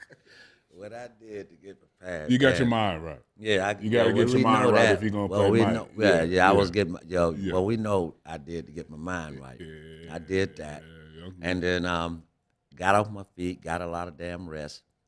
But a lot of other guys in the league I used to play against when I came up, I really ain't used to get a lot of rest. I can hang out all night and shit. Yeah. And still go out there and play the next day. Yeah. But shit. That's because he's a physical specimen. I'm trying to think, man, like, I'm trying to think anybody from this era even like, because I'm hearing it from you, I'm hearing from other vets, and I know how I felt about Mike, but I'm not even sure anybody from my generation put that type of like in your mind. Like, man, I mean, like you got LeBron and Cole, but I never really felt that way. Shit, I know. I mean, maybe I didn't care about getting my head beat in or something, but I actually felt that way about Mike playing at open gym. Yeah, But like, like in Chicago, you know, and this one he was trying to come back. I was like, man, I don't. But nobody else has ever made me feel like that. I'm trying to tell you. That aura you that know they what I'm talk saying? about Like, is real. like that's why when you talk about Golden, they start bringing these names up. Ain't nobody inflicting that type of your mind when you got to play against them. You know, and that's just. And that's 1 through 5. That Think ain't about just the names they called them. What? Mike, Black Jesus. Like, who got the name Black Jesus? Yeah, that's what I'm trying to tell you, like, man. come on, crazy, man. Yes, that was crazy. Yeah, man. And then, I ain't taking it away from Cole, but, you know, I matched up with them. But I didn't have to see him but like twice a year. Yeah. And I seen Bron, but, you know, it's going to be times down the stretch. He going to pass the ball. Yeah. And so. You're not rocking with that? I'm like. What if it's the right pass? I mean, I'm saying though, but Mike, you knew it was going. Mike to take that. You knew down the stretch, shot. he might be. It's going to be something. But I see Mike dime up Steve Kerr, Paxson. Let them look. He got triple team. Yeah, though. He got triple team. He had to make that play. Shoot it, He had to make that play. That was the right play to make. He had to make that play. But man, it's crazy though, man. Yeah. So Kenny Smith was on All the Smoke and told that story about you running in the stands in Portland. What do you remember from that experience? Kenny owed me a bunch of damn money, first of all, because his ass was sitting right there. He should have grabbed my ass and pulled me back, pulled him horns back and told me, Max, come on, baby, not this one, baby. We need you, baby. Don't do that. Kenny let me in and watched my ass. I looked at the damn film. I just seen it the other day. Somebody put it on. I think it was yesterday. And I was looking at it. I said, damn, I'm talking. Kenny's sitting right beside me. I'm thinking Kenny getting ready to pull me back in. And ass just let me. I'm looking. I'm just walking. I'm just taking little baby steps up the damn. I'm like, damn, this is like a movie. I just went up there. I'm thinking Kenny gonna give me, but Kenny, you owe me money, man. I gotta get some. You know what, Max? I gotta ask you this. You played with GP, right? Yes, man. Y'all are two competitive, fiery motherfuckers. now, I heard the story about y'all two getting into it. Can you tell us? I heard this story. Y'all gonna tell them. Let me tell the right story. I heard a weight was thrown at each other. I heard. I was there. Tell me something. What happened? All that. It was the shit. And that story that I heard that he told, that shit didn't happen. Okay. I was there, so I'm gonna tell. I was right there. It happened? My dude, he was there. Yep. Okay. This is my rookie. This is my guy. He was there. Jelani was there. Man, he did something to Shaman Williams. Yes. And Shaman was we was cooking him. We was all cooking the time. him. Okay. Yeah, we was cooking him and Brent Berry. We was cooking him. And then he went and he just elbowed the shit out of Shaman, busted shit open. Yep. And I was like, yo, man, what the fuck? Why you do that, dude? And then I just lost it and I don't know. He took his jersey. He took his jersey and he hockeyed it. Put it over his head. And I'm just telling you what I saw. No, you know what I mean? I know. First-hand accounts. I want to hear it. I want to hear it. I saw a lot of this. Yeah. Right? And G is my dog. You know what? He did the hockey, he pulled the shit over his head. Over his jersey. Nailing his ass. So then, he was nailing his ass. Right? So he just started firing. Yeah. So then V-Max said, nah, I'm cool. Let it go. Because, you know what I mean? Like, we going to put it around. We all walk in the locker room. You know what I mean? It's over. Yeah. Chuck Person talking shit on the side. And then my guy was Horace Grant. Yep. We walk in the locker room. Man, we all walk in the locker room. A chair. GP, he's sitting in a chair, and I walk in the locker room. I'm right behind. Yeah, he thought I was getting ready to get his ass again. So I walked in. We was walking in the locker room talking. Hey, we gonna go ahead. Lift some weights. Yeah. So goddamn, I'm walking in the locker room, and here come a chair go boom. I was like, oh shit, I'm finna kill this. Yeah. I'm finna kill this. Let me get this man. Hey. He's scrambling. Man, GP, you know you don't want this boy. You better stop lying, G. Stop telling all them boys, Chuck, Kenny, Ernie, all that bullshit. He went back outside. I think he got about a 5 or a 10. Yeah. He had about a 5 or a 10 because the weight room was right there. He comes back inside with the weight. You know what I mean? All right, G. All right, G. All right, G. Right. Chuck Person tried to stop him. He just had knee surgery. Yeah. He just had a jive ass knee surgery. And I ain't like him. He wasn't trying to. I don't like him no way. I ain't like him no way. Hey, the rifle so he man. like, back up, Chuck. Man. Yeah. Back up, Chuck. Swinging it out his knee. Back up, Chuck. Now get your ass out the way. Get your ass out the way, Chuck. So hey, it was hilarious. It all ended up getting diffused. You know what I mean? We ended up we had a crazy year. Yeah. It was a rough year. We had Westfall. That's all you need to know. There's another guy. Hold up, though. Gary Payton. Oh. You owe me some money, man. Hey, for real. Hey, I just got to put this out there. Hey, Gary, your son just got paid. Now, I'll take a pay cut. But you owe me, boy. You, the man, I signed a 9-year deal out there in Seattle, man, for 3 years, man. Man, I ain't get to play but 1 year out of that, man. Man, the other $6 million, I don't even know where it went. I mean, so, gee, you told them people to get rid of old Mad, man. Man, just give me $500, man. I'll be all right with that, man. Give me $500, $250. Give me something, G, man. You know you're my guy, man, but you owe me $250,000. I won't get that from you, bro. This year. This year. Is it still beef? Y'all cool now? Is he my guy. Good? You know, GP, I just don't like, he just made up some, I don't know. You know, GP, he'll make up some shit, too. Oh, yeah, he gonna have a story. Yeah. So that's why I needed to hear it from Max. So I know he right.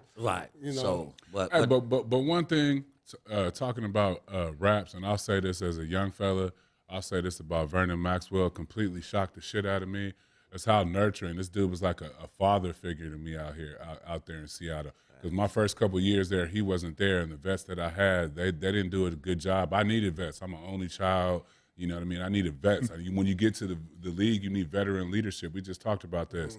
And it was crazy that it came from Vernon Maxwell. Right. Get your ass in, you know what I mean? If I was not in shape, he was like, you ain't in no shape. Yeah, you know what I mean? Little shit like that. Don't let it always be you, which is I still use to this day. Like, whether we in a drill or I show up late or late to the bus, he just used to hit me with little shit like, don't let it always be you, real. You know what I mean? But just the leadership that he provided off the court, you know what I mean? I always want to give you your flowers for that because people got people think that misconstrued about what Vernon Maxwell is and how his career was and how he played basketball.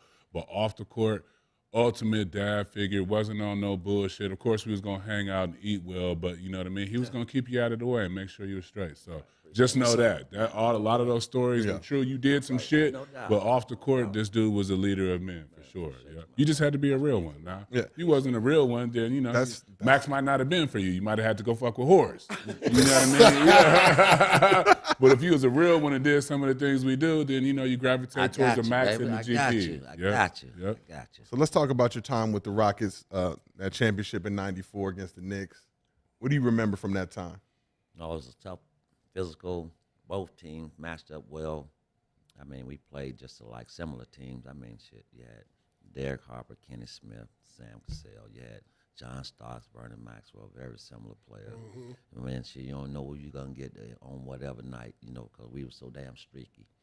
And then you got, Charles Smith, Robert Ory, Oakley, Otis Thorpe, Dream, and there you go. Yeah, and right. There you go. I mean, it matched up so well. Yeah, sure it did. I mean, so it was going to be a great series. We knew it was going to go 7, but it was just a great series, man. It was physical as hell, and I enjoyed it, man, because every game went down to the wire. So that's the way ball's supposed to be played, man. I love that shit. So we talk about Hakeem just but just in terms of NBA lore, history, and where his place in that is. Everybody always talk about rankings, who's this, who's that. Is Dream one of the most slept-on players in NBA history? Yes, man. He don't get his flowers, man. I mean, real, man. I mean, night in and night out, man. I used to see it, and it was crazy, man. I mean, it got to one point where I mean, I was just like, man, it was the move that he used to make was so unbelievable. I just be like, man, that was shit. Everybody in the arena be, oh shit, going crazy, all up under the rows, and I'm like, man, but I done seen it so many Every times. day. But man, it was a blessing just to be able to play with him, man. I'm talking about rim protector, get off his feet so fast, not one time, not two times, but three times, and just be. I mean, it was crazy, man. I mean, a great teammate after he became Muslim. I mean, yeah, but before he was kind of rough to play with. Yeah. Oh, shit. Well, how was that? I mean, Give me the ball, give me the ball. Give me the ball, give me the ball. Every damn time now, that's all he knew how to say. Give me the ball, give me the ball. He go to that damn block. Give me the ball. You don't want to win. If you didn't give him the ball, then what? Shit, you don't want to win. You don't want to win, Maxie. Maxie, you don't want to win. You don't want to win. God damn, man. Okay, man. Get him, man, the ball. Get him the ball, right. Yeah, but great guy, man. I mean, when he became Muslim, he humbled himself, and he became a great teammate, great person. I mean, just everything just fell into place, man. Then we brought Sam and Rob and Mario and them boys in there. So, I mean, it was just a good. What about Rudy? Oh man, people don't talk about Rudy Tomjanovich a lot. Is that your best coach? Yes, yeah. ever, man. That man. What made Rudy? What made? That's what it was. I mean, he used to tell me all the time, man. Hey, Maxie, now I need you to stay in the damn game tonight. Now don't get kicked out this motherfucker. I need you here tonight. Well, I need you, Max, please. Now, then when I get started out there, he'll send Larry Smith, Mr. Mean out there. Mean. He'll send Larry Smith out there to. Hey, man, go get this crazy motherfucker. Go get him, Larry. And Larry go get me. Max, man, I tell you, man, I need you. But, man, the ultimate coach, man, let you play your game. I mean, let you be yourself. I mean. It seemed like it. Man, just let you be yourself, man. As long as you just stay within the parameters of staying in the game, he'll let you go, man. But, I mean, no shot is a bad shot. As long as you playing hard on defense, I mean. That's why we had so much freedom on that team. Everybody, it looked like it. Yeah, everybody could take a shot when they wanted to. So, but we was gonna get it to Dream first. Right. When they leave his hand and come back outside, you better be ready. Shit, nigga, you better be ready. Better be ready. Oh, that's what I'm trying to tell you, boy. So when you think about some of your favorite teammates all the time, you give me your top 3 favorite teammates. Who would they be and why? Oh boy, Stackhouse, Iverson. What was it like playing with AI? Yeah, man, it was just rock star type shit. City to city. He said Iverson. Yeah. Who was your roadie? Roadie? Who was your roadie? Like y'all on the road, we out. Who was your roadie? Gotta get to Allen Iverson, man. That was your roadie. That man, when I ain't want to be out, man, come on, man. You with me? Come on, man. We gone. So Allen Iverson, man, he was that man. That was my guy, man. That man had me places I had never wanted to be. But I had to ride with him because I was his old head, and right. he loved me so much, and like still today, man, we live in Charlotte together. So, but yeah, that's my man. That's what's up. AI, man. What's the craziest AI story you got from the road that you can remember? Like a night y'all turned up and he come back next game and drop a 40 piece. Like, I just remember some damn game that I thought they made up called Blu-ray, some shit. Paul probably Blu-ray, yeah. Blu-ray. Everybody know about That's Blu-ray. crazy. I'm like, so I never heard it and never played it. I mean, we were just flying from Orlando on our plane straight to Miami, and man, I done lost damn $30,000. I'm sitting back there on about a 25-minute flight. I'm sitting back there, AI telling me, man, we getting out tonight, baby. When we get in there, we getting out tonight. I'm looking at this because he the one that got all my money. So I'm looking at his ass like, I'm stalking him, looking at him all up and down the back of his head like, man, I ain't going no damn well. You got to get that back, boy. So when we was getting off the bus, he said, man, you going? I said, man, I ain't going nowhere, man. Fuck this shit. So he was like, man, man, you want this, man? Yes, I want that back. Right. He said, go ahead, take that back. And then the next day he went out and had about 35 on Miami. I was like, with a loss. But still, though, that was my guy. You got your 30 back. Yes, sir. Before we got off that bus to the hotel, because we don't never go into the hotel. We used to drop our bags and jump straight off the bus and get straight in the car. I didn't have that luxury. And be gone. You was at the hotel. I had to at least jug and made it look like I put the bag down and let some of the coaches. I didn't have that. Like, I couldn't get in that car. If I was getting in there, it was my ass for sure. Right, not just getting straight off the bus, off the plane. No, you got to do smoke screen. Right. Yeah. So, Max, last thing I got to hit you on, got to know, and we've seen it all, and I enjoy some of the best stuff going right now, but why all this Utah Jazz slander through the years? And will it ever stop? Can y'all ever find a... No, I'm going to keep roasting the ass. It's weird out there anyway. I mean, I ain't talking about no, I mean, that's just, all the wives you can have, and that's the only state can do that in our country. So, and then, they racist as hell. I've been saying it for a long time. You ain't lying. They scarred me.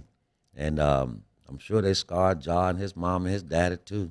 When they said what they said about his mom and dad to him and, in the playoffs that year. So, it's just a continual thing that they do and they think it's cool and,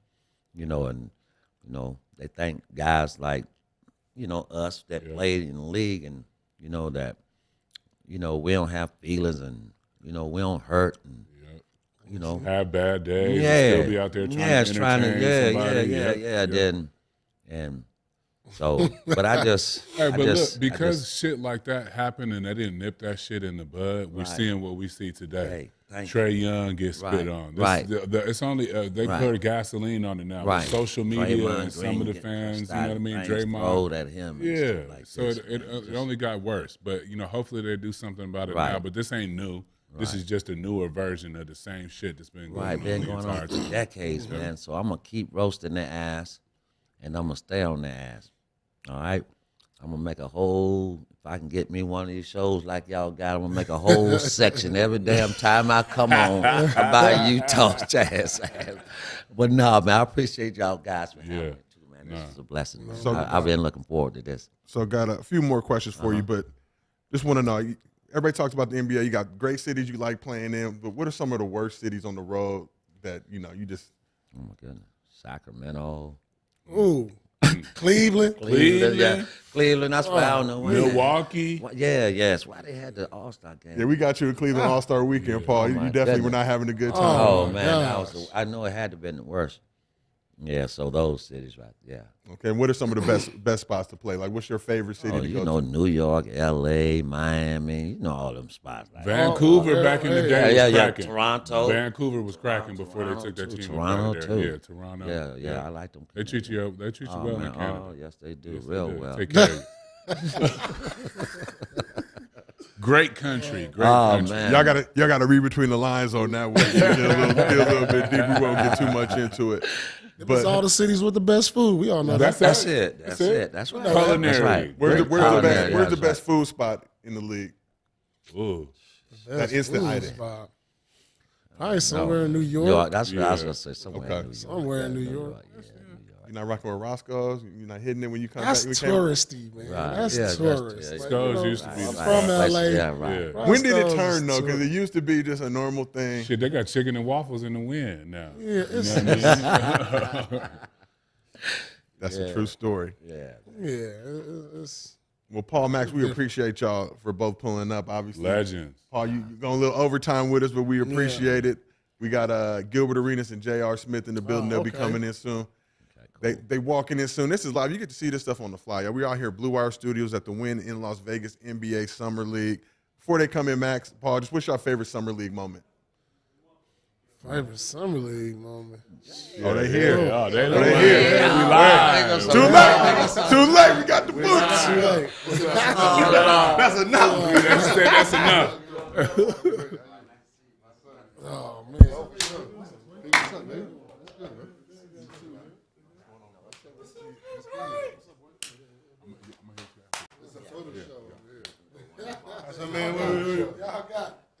Man, where we sitting, man?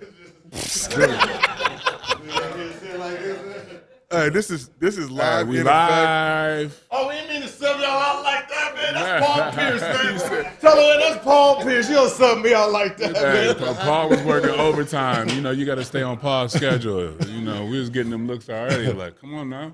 You don't sub me out like that. You got to give him the hockey sub.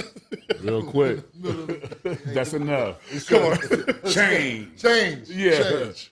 Cross line. Old heads out. We got the younger heads. We all getting kind of washed and worn out here. Dang. Paul was like, oh, man, I knew he was going to do that to me. We are here live, Blue Wire Studios at the Wynn Showtime Basketball, live from Las Vegas. We got two legends in the building. Man who's giving me tremendous opportunities to be out here getting these bags. I'm forever grateful and thankful. We got Gilbert Arenas. No Chill Gil on Fubo. The legend. We got J.R. Smith. No. Hey, I'm feeling the red. That's different. Is that just for Vegas, or I mean? No, it's a deeper thought process behind it. Okay. I ain't gonna make it too serious. Okay. Right now. I remember one summer you was out playing at UCLA. You had the red mohawk. Yeah. See you riding skateboards around He always Westwood got something. with the red mohawk. It was just a phenomenal. So I remember Chris came back through, man, like J.R. Smith out there just riding down Westwood Boulevard with the red mohawk. Man, I be living, bro. You gotta enjoy it. You know, you don't get it twice. So while I got it, I'm gonna enjoy it for sure. Is it why I got it? Yeah, a lot of my friends is bald, so they be mad at me. I be changing it up. They be hot. It's happening. It's happening to a lot of the brothers. So let's talk about, Summer League. When I look at both of you guys, obviously had tremendous careers, but what are some of y'all favorite Summer League experiences from your playing days? Did you play Summer League? Yeah. Yeah, because you were second round. In the round. Long Beach. Yeah, the Pyramid. Yeah. When I think I played against the best Summer League team ever put together, and it was the Clippers. Who was on that team? Lamar Odom was still playing. Was Lamar Murray on that team? Yep. No. It was Darius Miles, Quinn Richardson. Oh, yeah.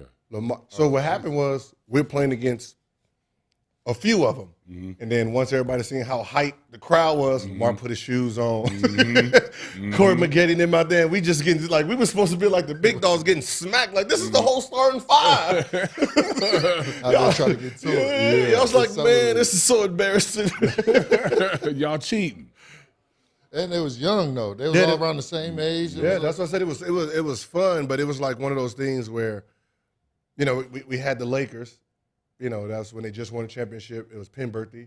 Yeah. Like, man, that man cocky then.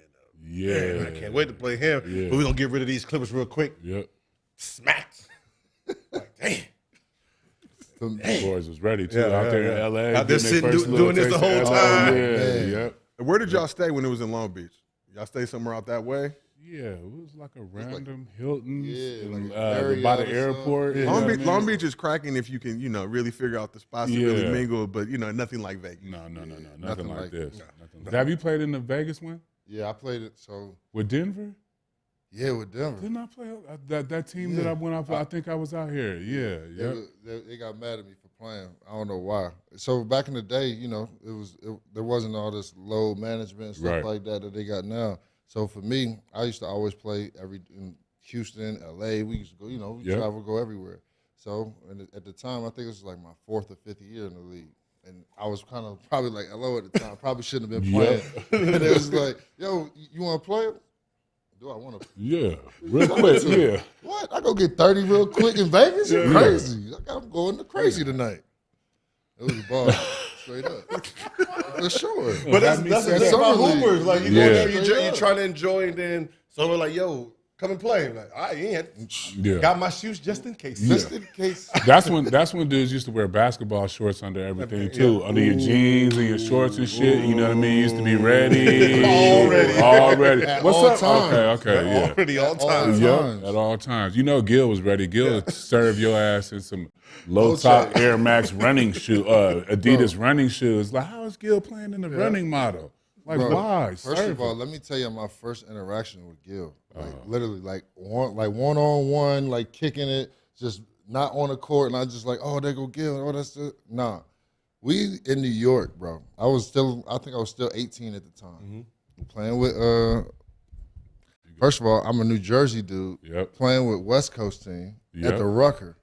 That's different. Very different. Very different. But mind you, low top Tony, shell toes, no socks. Irresponsible. They was calling them what was it, the Boy Scout? No, it was the Gestapo, but they was calling them the Boy Scout because he had the Dickie shorts on with the belt, just the jersey. West. 40. Super West. 40. 40. He said the belt with 40. the I jersey. said, oh my God. He going like this in the park. Yeah. It was the entertainment when BD came in, yeah. Was Ray was out Ray there? was there, yeah. I was supposed to go. I always regret it because I was like, I ain't going out there, man. They gonna fuck us up when we get out there because y'all gonna be tripping. They don't want us to win that shit. Yeah. They're either gonna cheat, we're gonna get into a fight, we're gonna start gang banging, like you know what I mean. And literally almost all of that happened. Because they was complaining about it. They was complaining about him. I was like, yo, he's one of us. Why is he playing? Because he's with Baron Davis. Yeah. Then we had a Bone Collector. Yep. Yeah. Bones from Pasadena. Exactly. But because he played there every summer, they thought he was a New Yorker. It was a thing. Yeah, I thought he was. Yeah, so they was like, yo, you just flipping and getting disrespect. They shot him. They did. Yeah, they shot Bone after the game. Yeah, they shot Bone after the game. Knew I should have stayed my ass. We beat him. You remember we beat New York in the championship? Yeah, for sure. Yeah, he got shot. Yeah. Kareem Reed. They said it was time. It was tough to get out of there after that game. Ray was telling me, it was like after that game, bro, it was like, ooh. Yeah. They was like, we had to get BD out of there. BD started tripping and doing what he do. Term out there going his hands started flying. Yep. Nah, what's your homie who played in the Chucks though? Kenny Bruner? No, was it Kenny Bruner? No. Oh man, we was Dupree. Yep. The jumping. Yes, Yeah. He played in the Chucks. Yep. Y'all did it right then. I didn't know. Oh y'all no. Y'all brought the West out there. Yeah. But that's why when I first seen a young kid jumping off the left leg and the right leg. What was he? He had both legs. I was like, yo. Verts. Yes. Both legs. I always said, when it came to complete jumping, like a complete He's jumper. underrated. You was probably top 3. Top 3 all time. Like you got to remember, you're talking about someone who has a 40 off the left, 40 off the right, 40 off the vert. Like that doesn't happen. That's he got hard. strides, goofy foot. Yeah, that is hard. Yeah, that's hard. Yeah. Yeah, no, that's hard. That's really hard. Goofy foot. The wrong leg, goes off the wrong leg. Wrong leg, goofy foot. Yeah. Jumping with the right leg on the right leg. Yeah, for real. I ain't gonna lie though. That was my thing. I don't know how it became like so comfortable for me to do that, but the right leg, people used to always think, oh, he's gonna cock it back with the left hand, sneak dunk with the right. Like, let me get that. Yeah. I ain't gonna play with you. He was at the forefront of that's people think about you as a shooter and a three-point shooter. They don't know you was a hell of an athletic wing who can do anything. You could take it off the bounce, tip jams. You was highly athletic, JR. But that's for how no it reason. go though. Yeah. That's how it normally, that's how it goes. They see you for the first 5 years, they be like, okay, cool, he dumb athletic. Yeah. And the next 15 years they see you, they be like, oh, okay, he's a shooter. He's a hooper. Right. Yeah. And I think that's what it is sometimes when you're trying to fit into teams. Yeah. You're trying to fit in. They want you to play this role, and you're trying to play this role at the best of your ability. You forget, or you just stop doing what you naturally do. 100%. That's the worst. Yeah. Especially for bigs. Yeah. At the time when I was a big as a 90, it was like put on 40 pounds, jump hook over the left shoulder, jump over the right shoulder, up and down, set a screen, and go sit down. Mm-hmm. I'm like, bro, I'm not even that. Y'all, I'm fast. Like, have you seen Shaq and the Davis boys out there? I'm not. You go bang with these dudes. Let me at least pull off the block so I can use my shit to get around. But like you said, you forget who you are. You forget some of your natural abilities, and then you got to fit in. If you're not Gilbert, strong-willed Gilbert who's going to lock himself in the gym at 3 o'clock in the morning, which wasn't a thing. People thought Gilbert was cuckoo, you know what I mean? Or just naturally talented like you, gifted, but you were brash and you were going to do what you wanted to do. You weren't disrespectful. You were just who you are. Same. That's the both thing y'all shared in common from the outside viewing in. But like you said, having to forget about who you are to fit in somewhere. If you're moving around with teams, you know what I mean, you get lost in the shuffle a little bit, you know what I mean? So, I think because we're so taught to fit in, right? Yep. But you don't realize, if there's a 15-man roster and you're coming in number 15 technically. Yeah. Until you prove that you're something else. So if you coming in, you're trying to fit in, they're going to wave you off. You got to remember, the lions are looking for other lions. Yep. So they're gonna buck at you to see if you gonna buck back. Then once you buck back, like, oh yeah, he with us. He come over here now. Yeah. Come on, bro. That's starting 5 right here. Let's go. Let's come on over here. You know what I mean? Absolutely. Then from there, you just learning how to be a lion with the other lions. Yep. You know, and that's what I understood. You know, just and I thought the best way of learning was when I was going to UCLA all the time, and you watch all the talent. And I get to watch, I see you on TV. Now you're all together. It's like an all-star game. Yeah, it is. Let's see the personalities. Let's see the the strong-minded, the weak-minded. And you can just see it all right there display. And then it's like, from there, it's like. In person, because you can feel the energy, too. That was some of the best film session, playing at the men's gym and seeing people, like, in real time and seeing when dudes get tired and what happens when they get tired. And I know psychotics like you too, you'd be like, oh, okay. I see what they on. Yeah, he got about 3 games. That's about 15 minutes in them. He be weak. Yeah. He ain't dunking like that no more. Yeah. Who like to go what way? Yep. You really studying their tendencies. For me, like, that's what. Like, I learned that from BD coming in as a 17, 18-year-old, challenging BD and challenging Darryl Armstrongs and PJ Browns. When I come into practice and they see me, it was like, okay, young fella gonna bring it. So yeah. I mean, you know what I mean? So that was like, no, I need to earn my respect, because for one, I'm already 10 to 15 years younger than everybody in here. Yep. So they already looking at me like, oh man, you gotta study hard, bro. Go ahead and do that. You know what I'm saying? So if I don't come hard and bring it, and they literally like thinking about that shit at 5 o'clock, like, damn, young fella was like, all right. Yeah. That's how I know. We're gonna have to bring him closer and give him help Yeah, him for out. sure. Yep. So question for both of you. What was that game or moment early in your career where you knew, all right, not only can I play in this league, but I can really stand out and do some things? I don't think I've ever told this story before, but we was on the road,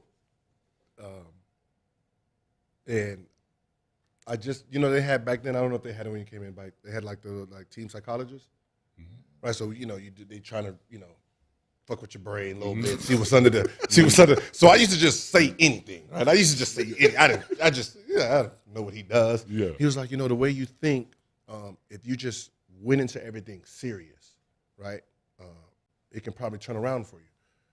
So I was like, all right, whatever. So I went to the gym real early. I think I'm in Utah. And I did the bleachers. Like, I was there like 3 o'clock, right? Doing the bleachers, just like really, really just working. Like, you know what, he right, I need to tap into, whatever I am. And then the trainer came in and he said, all right, Rooks, we're going to get on the line. We're going to run some bleachers. I'm sweating. Like, you got to do this shit again? And I was like, no, I said, I already did it. Right, I already did this, And he was like, see, this is why you don't play, huh? You think you know everything, and I was like, no, I just look, like, this ain't no water. I said, that's they putting the rims up and everything. I said, I've been here since 3 o'clock, and he just let me have it, and I said, man, I quit, I'm done. I said, if this is the NBA, I'm done. I said, y'all rewarding them sorry-ass players on our team. We won 12. We got 12 wins right now. They come in to practice at 10:45. It's 11 o'clock, and you talking about I'm not working? No, I'm done. Yeah. Tell my agent I'm done. I'm gone, right? I go overseas or whatever, right? A few games later, Larry Hughes hurt his ankle. Gil get in. It's a wrap. It's a wrap. But I quit though. I quit on them. I literally quit on the boys. Nah, I feel you. You know what's funny? I was actually talking about this. We was just in Memphis to Bonzi. That's when I really felt like I belong where I was at. You know what I'm saying? Like, my first couple months of the season, I ain't played. Byron Scott was on some bullshit. Wasn't play young players. Treated me all times as crazy. I was like, damn. Like, I'm not supposed to be here for real. Like, BD get traded, D. Wesley get traded. All these dudes start getting traded. At the time, we only won 18 games in my rookie year. But at this point, we probably won 7 to 8 games. I went for like 35 in Memphis. Okay. Playing Bonzi was a good defensive player, talking to the dudes. Like, oh, yeah, he's one of the dudes that lock people up. All right, cool. I'm going to cook him then. Okay. Like, I took it personal that day. And I remember, like, really, he got me a tech, too. I told Bonzi he owed me $1,500 for that shit, too. But I just remember, like, going into the game so mad because I wasn't playing.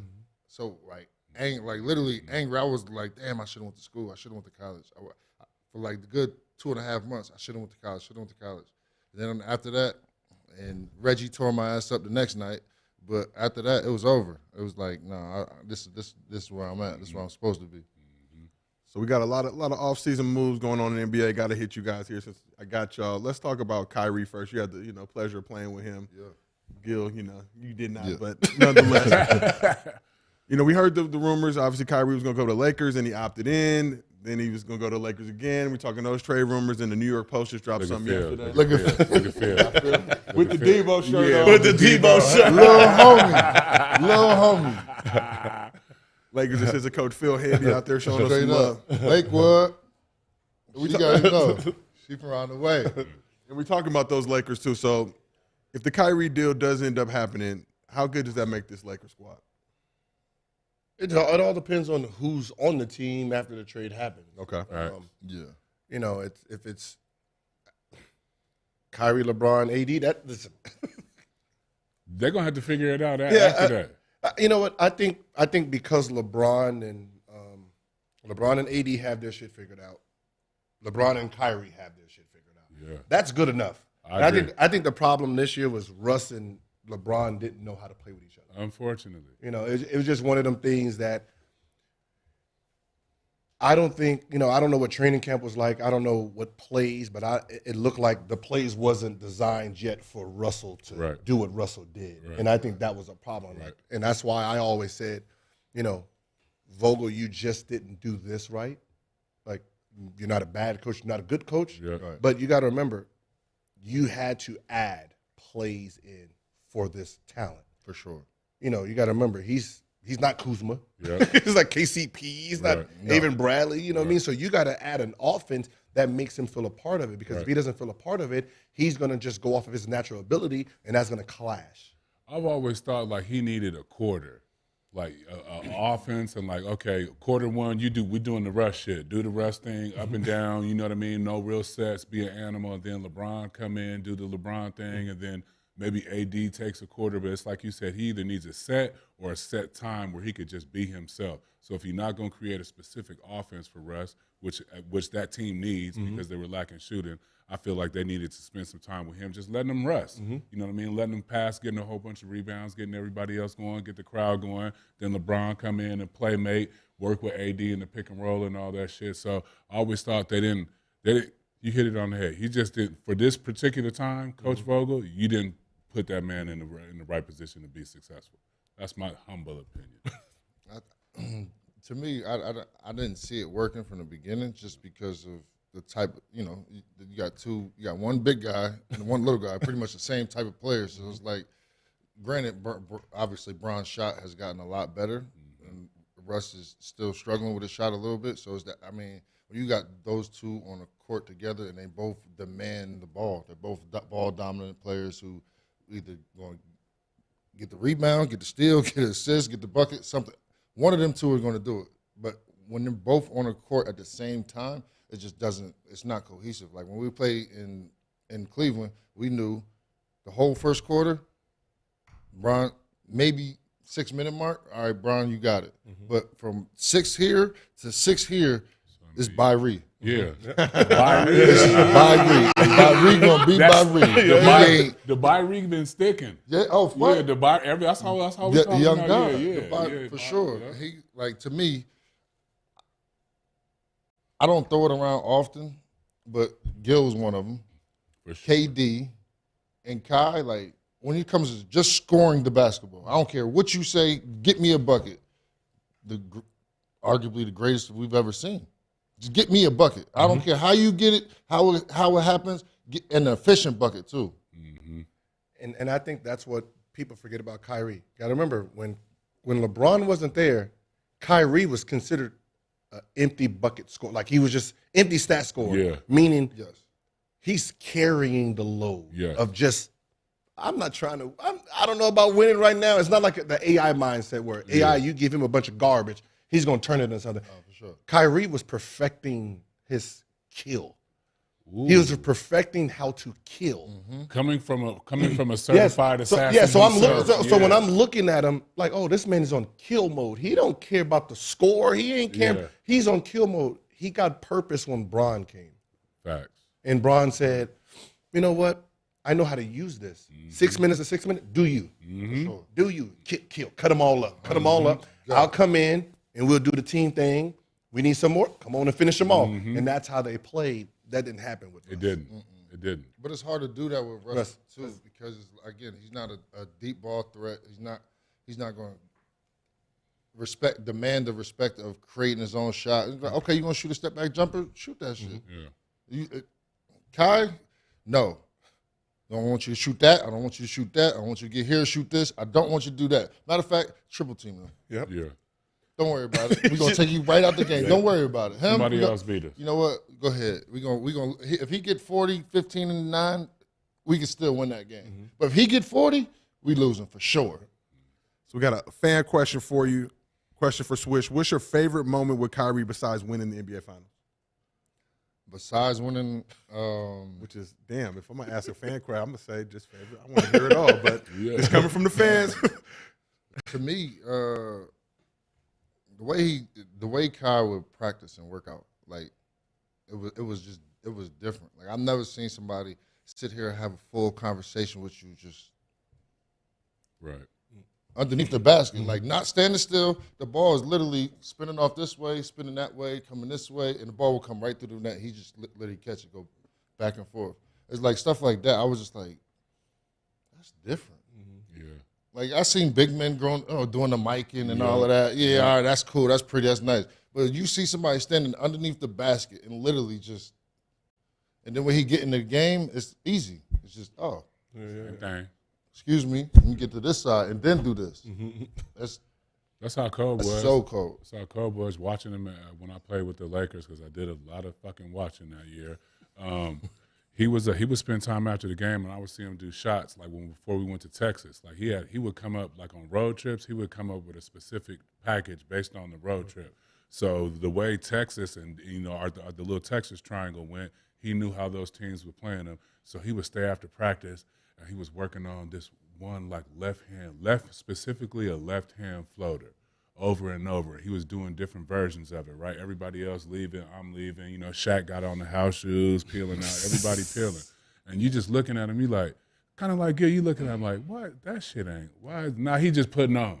He bullshitting. Yeah. We get it, bro. You work hard, you know what I mean? Everybody leaving, you know what I mean? Yada. I promise you, on that Texas trio, all left-hand floater work. All the different angles that he was working on because he knew where the defense was coming, different sizes, right? Because he knew the big is going to help on this, so it has to be at this angle. This is going to be a smaller dude. The whole time, left-hand floater. So after that, I was like, yeah, bro. I mean, Blood is he different. And that's what I learned, and that's what I try to teach like young kids. I say, you know what? To be really great, you have to have different packages.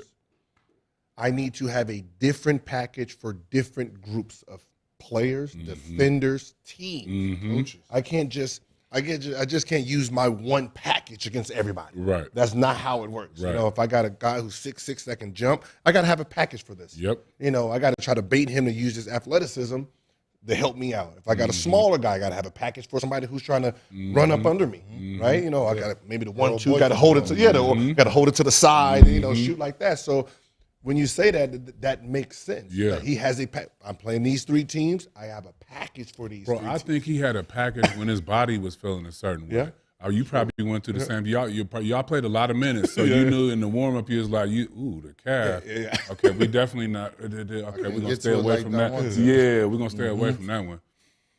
For sure. All right, so let's talk about the other big newsmaker, KD, requesting a trade, 4 years left on the contract. We saw what the Gobert deal looked like.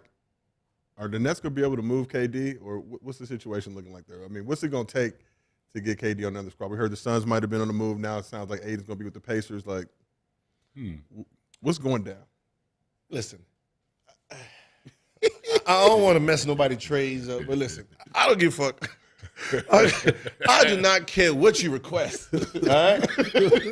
I got 4 years with you. You can be disgruntled all you want. What? You're a Kevin Durant, my man. All right, when you get out there, trust me, you're gonna be playing like Kevin Durant. Oh yeah. So I don't really have to do nothing. Nothing. You can request all you want. And you want to hoop. Yeah. You know you want to hoop. Yeah. Nobody want to sit at home. That's what I'm saying. You think Kevin Durant at this point in his career just going to sit there and like I'm just going to sit until y'all trade? No.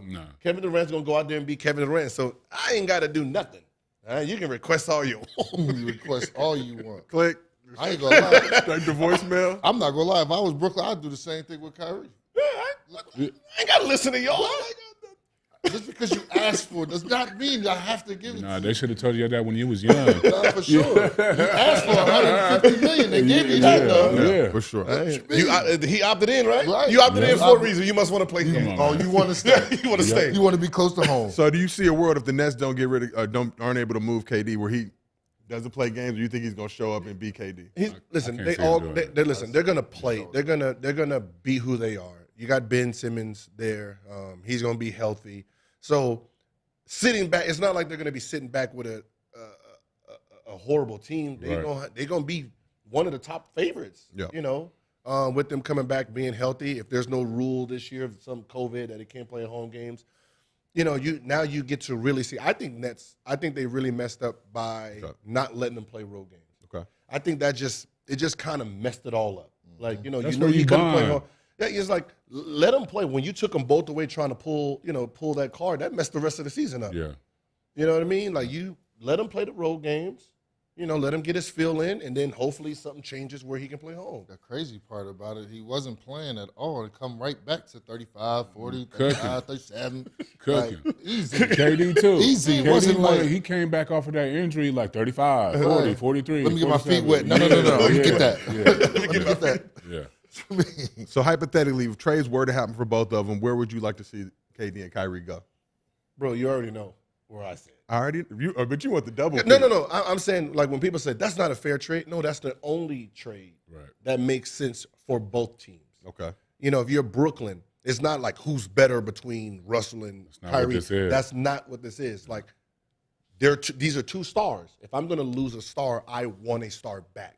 Yeah. I don't want that hocus pocus crap that Utah got. I don't want none of that. 6 picks. The 6 picks that I don't know. Yeah. You're going to be a playoff team. All those picks are going to be in the 20s. Like, how does that help me? Like, that don't help me. Because at this point, with all these picks, I'm going to lose Donovan Mitchell too. So it's like, you know, what is the point of that? So the only thing that makes sense is if I'm going to get rid of a star, bring me back a star. You did. You know, so if I think, okay, I'm going to get rid of Kevin Durant and Kyrie, and I get Westbrook and AD and probably THT, and I have Ben Simmons, I like my team. my chances. You know, I like my chances. You know, we're going to be mid-playoff still. You know, if something happens and we get lucky enough, you know, people get hurt and we make it to the championship, that helps me out. And they're still young enough. Yeah.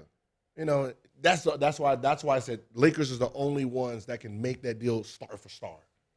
I think that deal would benefit Brooklyn so high because, like, even before Kyrie and KD got there, when D'Lo was running the show, It was in the playoffs. But even the energy around Brooklyn was totally different. Yep. Fans, people talking about it around the city. And then, you know, obviously it comes down and you got superstars there, so it's a little different. People not playing and stuff like that. But I think it would be a better move for Brooklyn. You know what? Now that you said that, now that you guys said that, they can use somebody like Russell Westbrook who's going to play every damn night. game. They didn't have hard as hell. James, Kyrie, and KD for what, 20, 30 games, 30-some games? They can actually use somebody to come in there to galvanize the franchise, to be the bridge, even for that 1 year. He might crack, and you might re-up him. You know what I mean? Right. I think he fits what they need to do. Playing with Ben, that's going to be different. But I think that can work too. See, with Ben, you got to remember, Ben is more of a passer. You know, so the pressure of him trying to score, he don't have to worry about that. Yeah. You know what I mean? Then Russell's going to average back to triple-double. Easily. Yeah, it's gonna. I mean, you know, the teams he averages triple-double on, you be like, how did you manage to get 10 assists? Man. How did you manage to get 10 assists out of this? So now you have AD with the pick and roll lobs, and you have Ben Simmons with the pick and roll lobs or pass it up, and he's just running through the lane. That's what he like. Yeah. So that'll make. So you put everybody in their right element. Yeah. See, I like that. See, they need to give us a front office.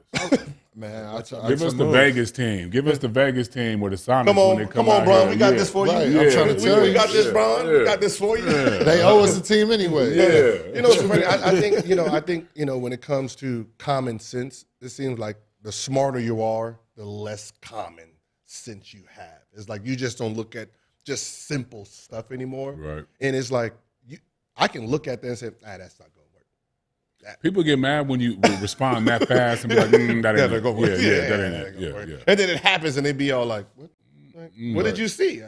I seen common sense that these two play the same position. That's not gonna work.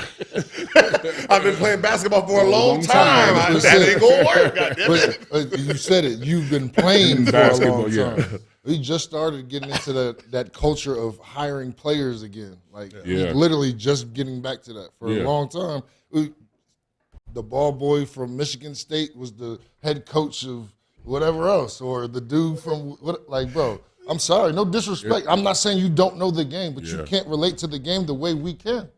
It's hard to listen to a guy 5'10" tell you about a post move, and that's when I was some of the coaches, unless it's Gerd. But you know that, Jay, you had these coaches that trying to teach you post moves. They ain't never made a post move in their life. I don't give a fuck what book you read. And you little. It's like, bro, you like 5'10". You know what I mean? That shit don't even look right coming out of your hand. Because they're watching tape. They love tape. So, they love tape. You remind me of shut up. I remind you. You put your shoulder, man. Please. The shit that you know what they don't realize, except some of these new coaches do, and maybe because they are players, of how fast the game changed and how disruptive basketball players like this. Once you give him a system like chin and all that shit that y'all used to run, very basic, corny. Put Gilbert in it. Let him do. You know what I mean. You pick what you want out of chin. You made chin sexy. Yeah, I was making up my own plays. That's what I'm saying. I like chin reverse. Yeah. Like, what is chin reverse? Chin reverse. Reverse it that way. Back this way. Right. Like that, and that was the funny part. That should be common sense. You know chin. You know where I go. And if I say reverse, go the other way with it. Reverse it back the other way.